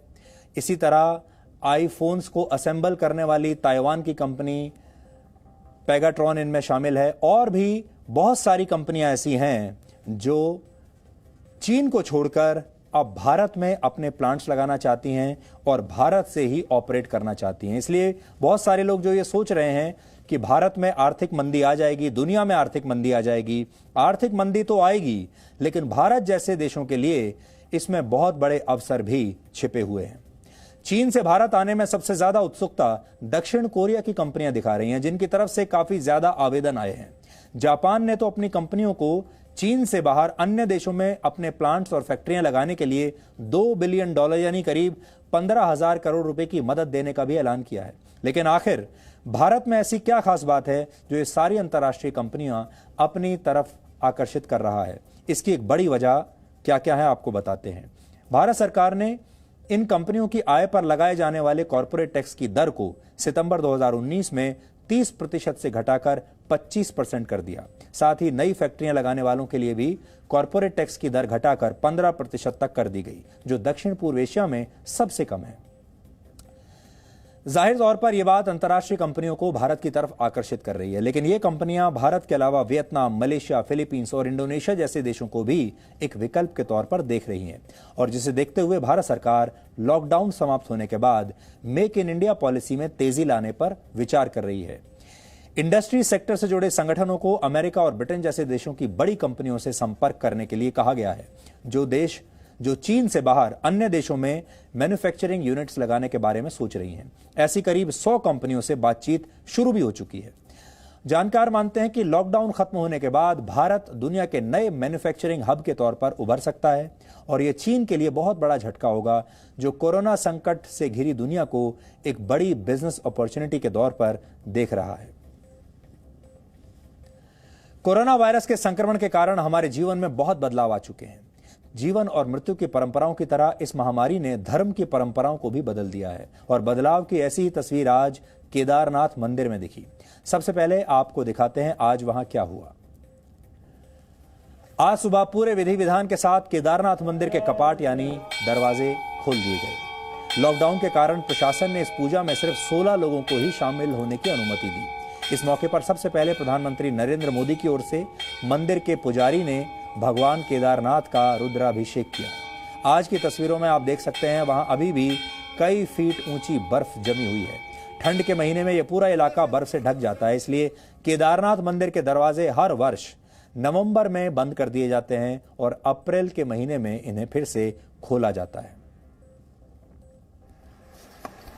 कोरोना वायरस के संक्रमण के कारण इस वर्ष मंदिर और यात्रा से जुड़ी कई परंपराओं को बदल दिया गया है। इस साल केदारनाथ मंदिर के मुख्य पुजारी मंदिर के कपाट खुलने के दौरान वहां मौजूद नहीं थे। वो 19 अप्रैल को महाराष्ट्र से उत्तराखंड पहुंचे हैं और लॉकडाउन के कारण 14 दिनों के क्वारंटीन में हैं। इसलिए आज कपाट खुलने के मौके पर मुख्य पुजारी की जगह उनके प्रतिनिधि के तौर पर एक दूसरे पुजारी मौजूद थे। हर वर्ष पूजा के बाद मंदिर को श्रद्धालुओं के लिए खोल दिया जाता है, लेकिन इस बार महामारी की वजह से श्रद्धालुओं को केदारनाथ की यात्रा की अनुमति नहीं है। कोरोना वायरस की वजह से इस बार एक और बदलाव दिखा। हर वर्ष ऊखी मठ से आने वाली भगवान केदारनाथ की डोली यहां पैदल पहुंचती थी, लेकिन लॉकडाउन की वजह से इस बार भगवान की डोली को गाड़ी में लाया गया है। अब आप वर्ष 2019 की तस्वीरें देख सकते हैं। तब कपाट खुलने के दिन 25,000 से ज्यादा भक्तों ने भगवान केदारनाथ की पूजा की थी। ये 2019 की तस्वीरें हैं। पिछले वर्ष कुल मिलाकर 10 लाख से ज्यादा श्रद्धालुओं ने इस मंदिर के दर्शन किए थे।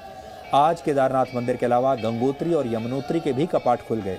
चौथे धाम यानी बद्रीनाथ मंदिर के कपाट 15 मई को खुल जाएंगे, लेकिन लॉकडाउन के कारण अभी ये तय नहीं है कि उस मंदिर में भी आपको कुछ नई परंपराएं देखने को मिलेंगी या नहीं। सोशल डिस्टेंसिंग के नियमों का पालन करने के लिए मंदिरों के दरवाजे बंद कर दिए गए, लेकिन भक्तों के लिए श्रद्धा के दरवाजे बंद नहीं हैं। अब मंदिरों में ऑनलाइन दर्शन हो रहे हैं। शिरडी का प्रसिद्ध साईं मंदिर 17 मार्च से श्रद्धालुओं के दर्शन के लिए बंद कर दिया गया है, लेकिन मंदिर के पुजारी नियमों के मुताबिक हर दिन साईं बाबा की पूजा और आरती करते हैं। 18 मार्च से 25 अप्रैल तक साईं संस्थान की वेबसाइट और मोबाइल ऐप पर 5 लाख भक्तों ने ऑनलाइन दर्शन किए। उन्होंने 1 करोड़ 90 लाख रुपए से अधिक का दान भी दिया। गुजरात के सोमनाथ मंदिर को भी 19 मार्च से बंद कर दिया गया। पिछले एक महीने में 45 देशों के 2.5 करोड़ श्रद्धालु भगवान सोमनाथ के ऑनलाइन दर्शन कर चुके हैं और पूजा पाठ के लिए मंदिर को 2 लाख रुपए का चढ़ावा भी चढ़ाया गया। लॉकडाउन के बाद से मुंबई के सिद्धिविनायक मंदिर में भी हर दिन 3 लाख लोग ऑनलाइन लाइव दर्शन करते हैं, जबकि इसी वर्ष फरवरी तक हर रोज 1 लाख लोग ऑनलाइन दर्शन करते थे। वर्ष 2019 के मार्च और अप्रैल महीने के मुकाबले इस वर्ष इन 2 महीनों में 1 करोड़ लोगों ने गणपति भगवान के ऑनलाइन दर्शन किए हैं।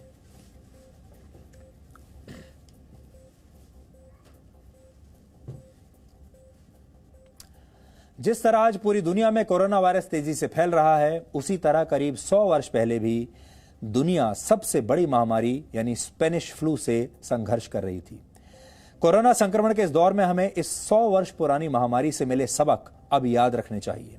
स्पेनिश फ्लू से दुनिया भर में करीब 50 करोड़ लोग संक्रमित हुए थे, 50 करोड़, और 5 करोड़ लोग मारे गए थे। सिर्फ भारत में ही 1 करोड़ 40 लाख लोगों की मौत हुई थी।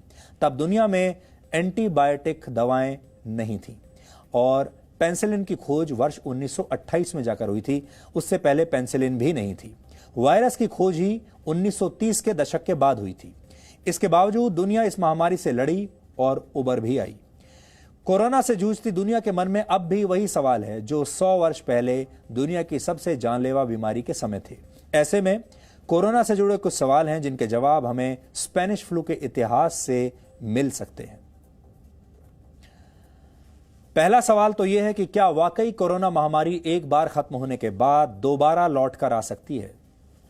100 वर्ष पहले स्पेनिश फ्लू ने साबित किया था कि वैश्विक महामारी एक बार में खत्म नहीं होती बल्कि पलटकर जरूर आती है।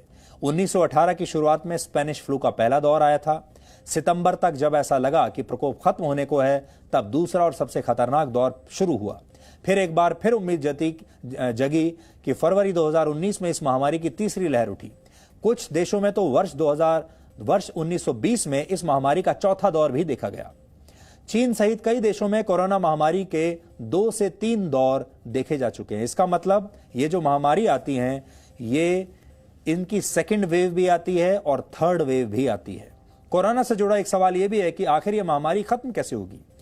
माना जाता है कि स्पेनिश फ्लू के खिलाफ बड़ी आबादी में सामूहिक इम्यूनिटी विकसित हो गई थी, यानी जो लोग एक बार संक्रमित होकर ठीक हो रहे थे वो दोबारा संक्रमित नहीं हो रहे थे और यह प्रतिरोधक क्षमता बाकी लोगों में भी विकसित होने लगी थी। इसे अंग्रेजी में हर्ड इम्यूनिटी कहा जाता है। कई विशेषज्ञों का मानना है कि कोरोना वायरस को खत्म करने के लिए दुनिया को सामूहिक इम्यूनिटी के स्तर पर पहुंचना होगा। कोरोना महामारी को लेकर पूछा जा रहा एक सवाल यह भी है कि क्या वैक्सीन आने तक संक्रमण खत्म नहीं होगा? स्पेनिश फ्लू का वैक्सीन विकसित होने से पहले ही इसका प्रभाव खत्म हो गया था। महामारी खत्म होने के करीब 25 वर्षों बाद 1945 में स्पेनिश फ्लू की वैक्सीन आई थी, लेकिन कोरोना की वैक्सीन बनाने के लिए पूरी दुनिया में तेजी से काम हो रहा है और संभव है कि 1-1.5 वर्ष में कामयाबी भी मिल जाए। लोग ये भी जानना चाहते हैं कि क्या लॉकडाउन और सोशल डिस्टेंसिंग ही कोरोना संक्रमण से बचाने का एकमात्र उपाय है। इसका जवाब अमेरिका के रोग नियंत्रण केंद्र ने 100 वर्ष पहले दिया था और कहा था कि दुनिया भर में स्पेनिश फ्लू को फैलने से रोकने के लिए आइसोलेशन, सोशल डिस्टेंसिंग, क्वारंटीन और साफ सफाई पर जोर दिया जाना चाहिए और आज भी वही स्थिति है। और आजकल हर किसी के जहन में भी सवाल है कि अब आगे अर्थव्यवस्था का क्या होगा। ये सवाल तब भी उठे थे जब अमेरिका समेत कई देशों में लॉकडाउन जैसे कदम उठाए गए थे, जिनकी वजह से अर्थव्यवस्था को भारी नुकसान हुआ। लेकिन वर्ल्ड इकोनॉमिक फोरम की रिपोर्ट के मुताबिक तब महामारी खत्म होने के बाद आर्थिक गतिविधियों में तेजी आ गई थी और दुनिया के हुए आर्थिक नुकसान की भरपाई हो गई थी। इस समय भी कोरोना महामारी की वजह से अर्थव्यवस्थाएं बुरी हालत में हैं, लेकिन उम्मीद है कि लॉकडाउन हटने के बाद स्थिति ठीक होगी। इंटरनेशनल मॉनेटरी फंड ने वर्ष 2021 में ग्लोबल इकोनॉमी के 5.8% की रफ्तार से बढ़ने का अनुमान लगाया है। स्पेनिश फ्लू की वजह से उस वक्त दुनिया की 2 से 2.5% आबादी समाप्त हो गई थी, खत्म हो गई थी। तब के मुकाबले आज दुनिया की आबादी बहुत ज्यादा है, लेकिन अच्छी बात यह है कि कोरोना को काबू करने के लिए दुनिया भर में जो प्रयास हो रहे हैं वो इशारा करते हैं कि कोरोना महामारी अब दुनिया में बहुत ज्यादा लंबे वक्त की मेहमान नहीं रहेगी और ना ही स्पेनिश फ्लू जितना नुकसान इस बार दुनिया को पहुंचेगा। और अब आखिर में आज का सवाल, आज आपको यह बताना है कि भारत के पौराणिक पात्रों की पेंटिंग्स बनाने वाले मशहूर पेंटर राजा रवि वर्मा का जन्म भारत के किस राज्य में हुआ था। आप रिसर्च कीजिए और ब्रेक के बाद हम आपको इस सवाल का सही जवाब बताएंगे।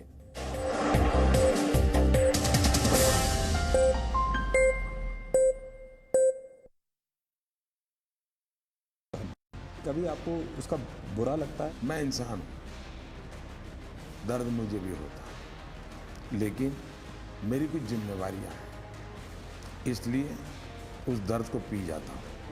He questions those in protests. हम आपसे बात करना चाहते हैं, आपसे मिलने आए हैं। कानून की कॉपी लेकर आया हूँ ताकि मैं इनको पढ़ के बता सकूं कि इस कानून में क्या लिखा हुआ है। कैसे ये लोग हमारे खिलाफ एक ह्यूमन चेन बना के खड़े हो गए हैं, ऐसा लग रहा है जैसे हम कोई बाहर के लोग हैं।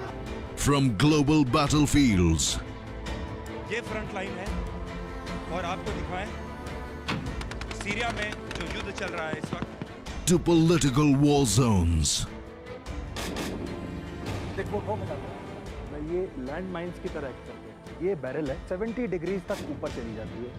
He personifies the DNA of Z News. The genuine efforts made by Z News, particularly editor-in-chief of Z News and staff, needs appreciation as they have tried their level best to bring the actual truth on surface.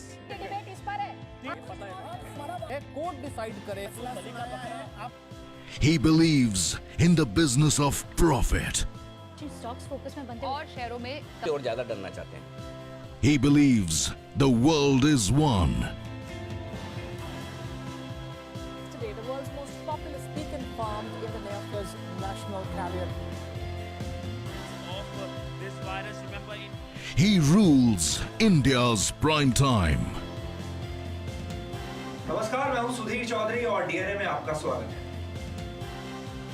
Sudhir Chaudhary is the sum and substance of Indian media.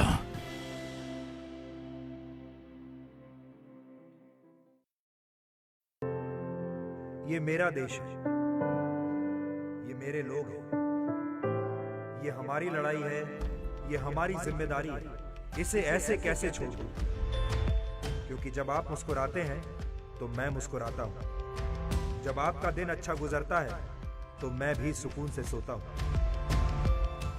नमस्कार, मैं हूं सुधीर चौधरी और DNA में आपका स्वागत है। ये मेरा देश है, ये मेरे लोग हैं। A revolutionary newsman. A no-holds-barred journalist. ये फ्रंट लाइन है और आपको दिखाएं सीरिया में जो युद्ध चल रहा है इस वक्त। A decisive editor-in-chief. हमारे देश के राजनीतिक दल मीडिया से तो पूरी निष्पक्षता की उम्मीद करते हैं, लेकिन वो खुद कभी भी निष्पक्ष नहीं होते। He battles the war zones. ये लैंड माइंस की तरह एक्ट करते हैं। ये बैरल है, 70 डिग्रीज तक ऊपर चली जाती है। He interviews the Prime Minister. आपने कई बार ये भी कहा कि आप ये चाहते हैं कि विधानसभा और लोकसभा चुनाव एक साथ हो। देखिए, बहुत अच्छा विषय निकाला और मैं आपका हृदय से जी न्यूज़ का आभारी हूँ कि आपने इस महत्वपूर्ण, क्योंकि कोई ऐसे विषय को हाथ ही नहीं लगाता है आपने कम से कम इस बात को स्पर्श किया। And reaches the world every night at 9. नमस्कार, मैं हूं सुधीर चौधरी और डीएनए में आपका स्वागत है। Sudhir Chaudhary is the take and the talk of global news reportage.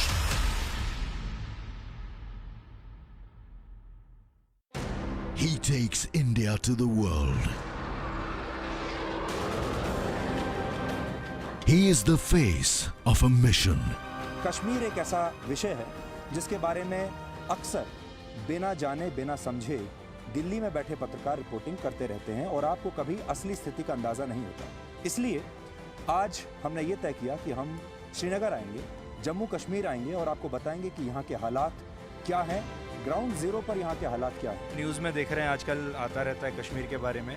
इतनी सेफ जगह है, इतने अच्छे रोड, इतना क्लीन। आप दिल्ली से यहाँ घूमने के लिए आ गए, क्यों? यहाँ का एनवायरनमेंट ऐसा नहीं है कि जैसे वहाँ प्रोजेक्ट किया जाता है, न्यूज़ वगैरह में दिखाया जाता है कि बहुत प्रॉब्लम है, बहुत प्रॉब्लम है। He questions those in power. चोर आपको कहा गया, नीच कहा गया, भस्मासुर, मौत का सौदागर, दुर्योधन, कभी आपको उसका बुरा लगता है? मैं इंसान हूँ, दर्द मुझे भी होता है, लेकिन मेरी कुछ जिम्मेवारियाँ हैं, इसलिए उस दर्द को पी जाता हूँ। He questions those in protests. हम आपसे बात करना चाहते हैं, आपसे मिलने आए हैं। कानून की कॉपी लेकर आया हूँ ताकि मैं इनको पढ़ के बता सकूँ कि इस कानून में क्या लिखा हुआ है। कैसे ये लोग हमारे खिलाफ एक ह्यूमन चेन बना के खड़े हो गए हैं, ऐसा लग रहा है जैसे हम कोई बाहर के लोग हैं। From global battlefields. ये फ्रंट लाइन है और आपको दिखाएं सीरिया में जो युद्ध चल रहा है इस वक्त। To political war zones. ये लैंड माइंस की तरह एक्ट करते हैं। ये बैरल है, 70 डिग्रीज तक ऊपर चली जाती है। He personifies the DNA of Z News. The genuine efforts made by Z News, particularly editor-in-chief of Z News and staff, needs appreciation as they have tried their level best to bring the actual truth on surface. Court decide करे। He believes in the business of profit. Stocks focus में बनते हैं और शहरों में और ज्यादा डरना चाहते हैं। He believes the world is one. Today, the world's most populous beacon farmed in the Neophis national carrier. This virus, remember, He rules India's prime time. नमस्कार, मैं हूं सुधीर चौधरी और डीएनए में आपका स्वागत है। Sudhir Chaudhary is the sum and substance of Indian media.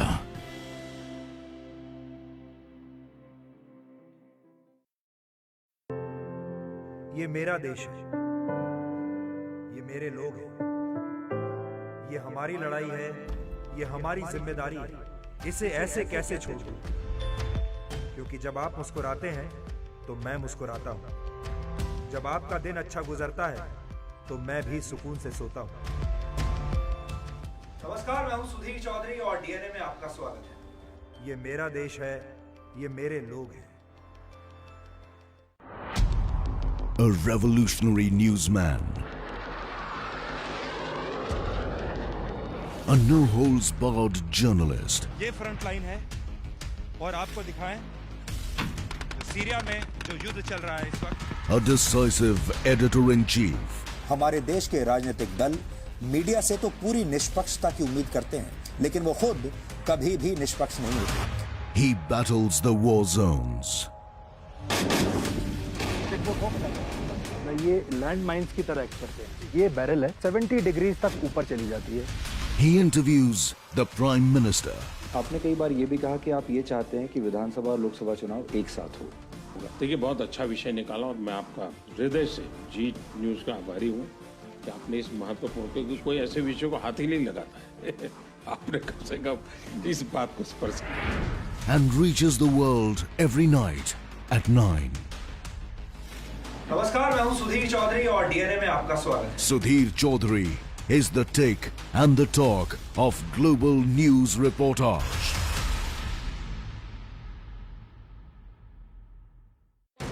He takes India to the world.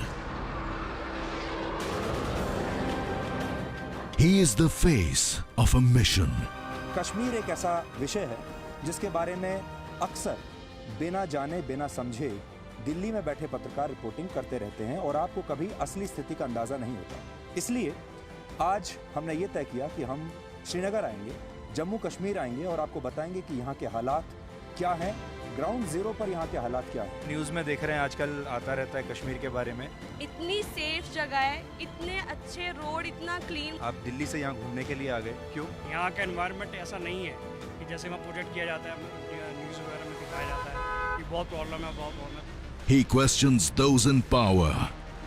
चोर आपको कहा गया, नीच कहा गया, भस्मासुर, मौत का सौदागर, दुर्योधन, कभी आपको उसका बुरा लगता है? मैं इंसान हूँ, दर्द मुझे भी होता है, लेकिन मेरी कुछ जिम्मेवारियाँ हैं, इसलिए उस दर्द को पी जाता हूँ।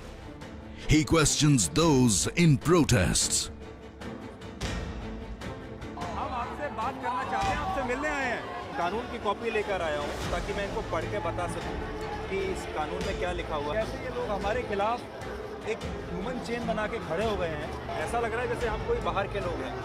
From global battlefields. ये फ्रंट लाइन है और आपको दिखाएं सीरिया में जो युद्ध चल रहा है इस वक्त। To political war zones. ये लैंड माइंस की तरह एक्ट करते हैं। ये बैरल है, 70 डिग्रीज तक ऊपर चली जाती है। He personifies the DNA of Z News.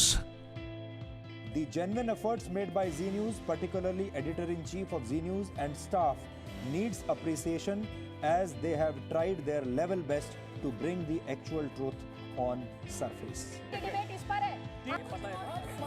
Court decide करे।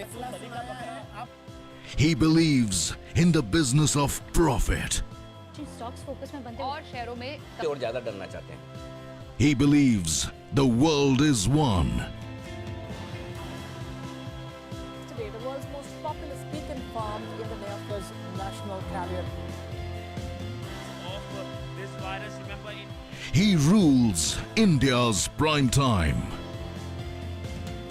नमस्कार, मैं हूं सुधीर चौधरी और डीएनए में आपका स्वागत है। Sudhir Chaudhary is the sum and substance of Indian media.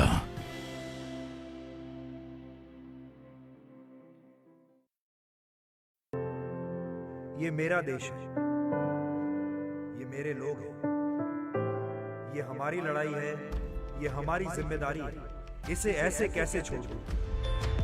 क्योंकि जब आप मुस्कुराते हैं तो मैं मुस्कुराता हूं, जब आपका दिन अच्छा गुजरता है तो मैं भी सुकून से सोता हूं।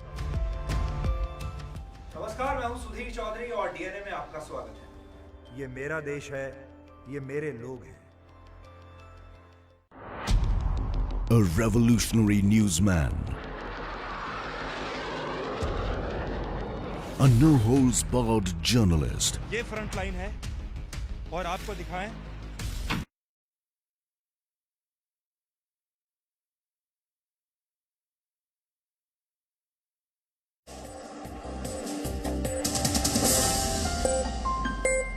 और अब देखते हैं कि आज के इतिहास में क्या लिखा है। वर्ष 1919 में आज ही के दिन विश्व प्रसिद्ध तबला वादक उस्ताद अल्लाह रखा खान का जन्म हुआ था। उन्हें शास्त्रीय संगीत के दिग्गजों में गिना जाता है। उस्ताद अल्लाह रखा खान ने संगीत सीखने के लिए 11 वर्ष की उम्र में अपना घर छोड़ दिया था। वर्ष 1940 में उन्होंने ऑल इंडिया रेडियो में भी काम किया। शुरुआती दौर में उस्ताद अल्लाह रखा खान बड़े गुलाम अली खां, अलाउद्दीन खां और विलायत खां के साथ तबला वादन करते थे। अमेरिका में वर्ष 1967 में मॉन्टेरे पॉप फेस्टिवल और वर्ष 1969 के वुडस्टॉक फेस्टिवल में उस्ताद अल्लाह रखा खान ने पंडित रविशंकर के साथ मिलकर कई यादगार जुगलबंदियां तैयार की थीं, जिन्हें लोग आज भी सुनना पसंद करते हैं। प्रसिद्ध तबला वादक जाकिर हुसैन उस्ताद अल्लाह रखा खान के पुत्र हैं। वर्ष 1848 में आज ही के दिन भारत के मशहूर पेंटर राजा रवि वर्मा का जन्म त्रावणकोर में हुआ था। ये जगह अब केरल में है। राजा रवि वर्मा की पेंटिंग्स को पूरी दुनिया में लोकप्रियता मिली। उन्होंने भारत के देवी देवताओं और महाभारत और रामायण के पात्रों को अपनी कल्पना से नए चेहरे दिए। उनके द्वारा बनाई गई पौराणिक पात्रों की पेंटिंग्स को आज भी क्रांतिकारी काम माना जाता है और तमाम घरों में उनके बनाए हुए चेहरों को भगवान के रूप में आप सब पूजते हैं। और वर्ष 1945 में दूसरे विश्व युद्ध में आज ही के दिन जर्मनी की सेना ने इटली में आत्मसमर्पण कर दिया था और इसी के साथ आज ही के दिन जर्मनी के तानाशाह अडोल्फ हिटलर ने अपनी प्रेमिका ईवा ब्रॉन से बर्लिन के एक बंकर में विवाह कर लिया था। इस बंकर का नाम फुरहर बंकर था और इसी बंकर में अगले ही दिन हिटलर और उनकी पत्नी ने आत्महत्या कर ली थी। तो डीएनए में आज इतना ही। अब आपसे हमारी मुलाकात होगी कल रात 9 बजे। तब तक आप खुश रहिए, सुरक्षित रहिए, स्वस्थ रहिए और हमेशा याद रखिए, जिंदगी बड़ी होनी चाहिए, लंबी नहीं। आज आप सब अपने आप से सवाल जरूर पूछेगा कि आपकी जिंदगी बड़ी है या लंबी। नमस्कार।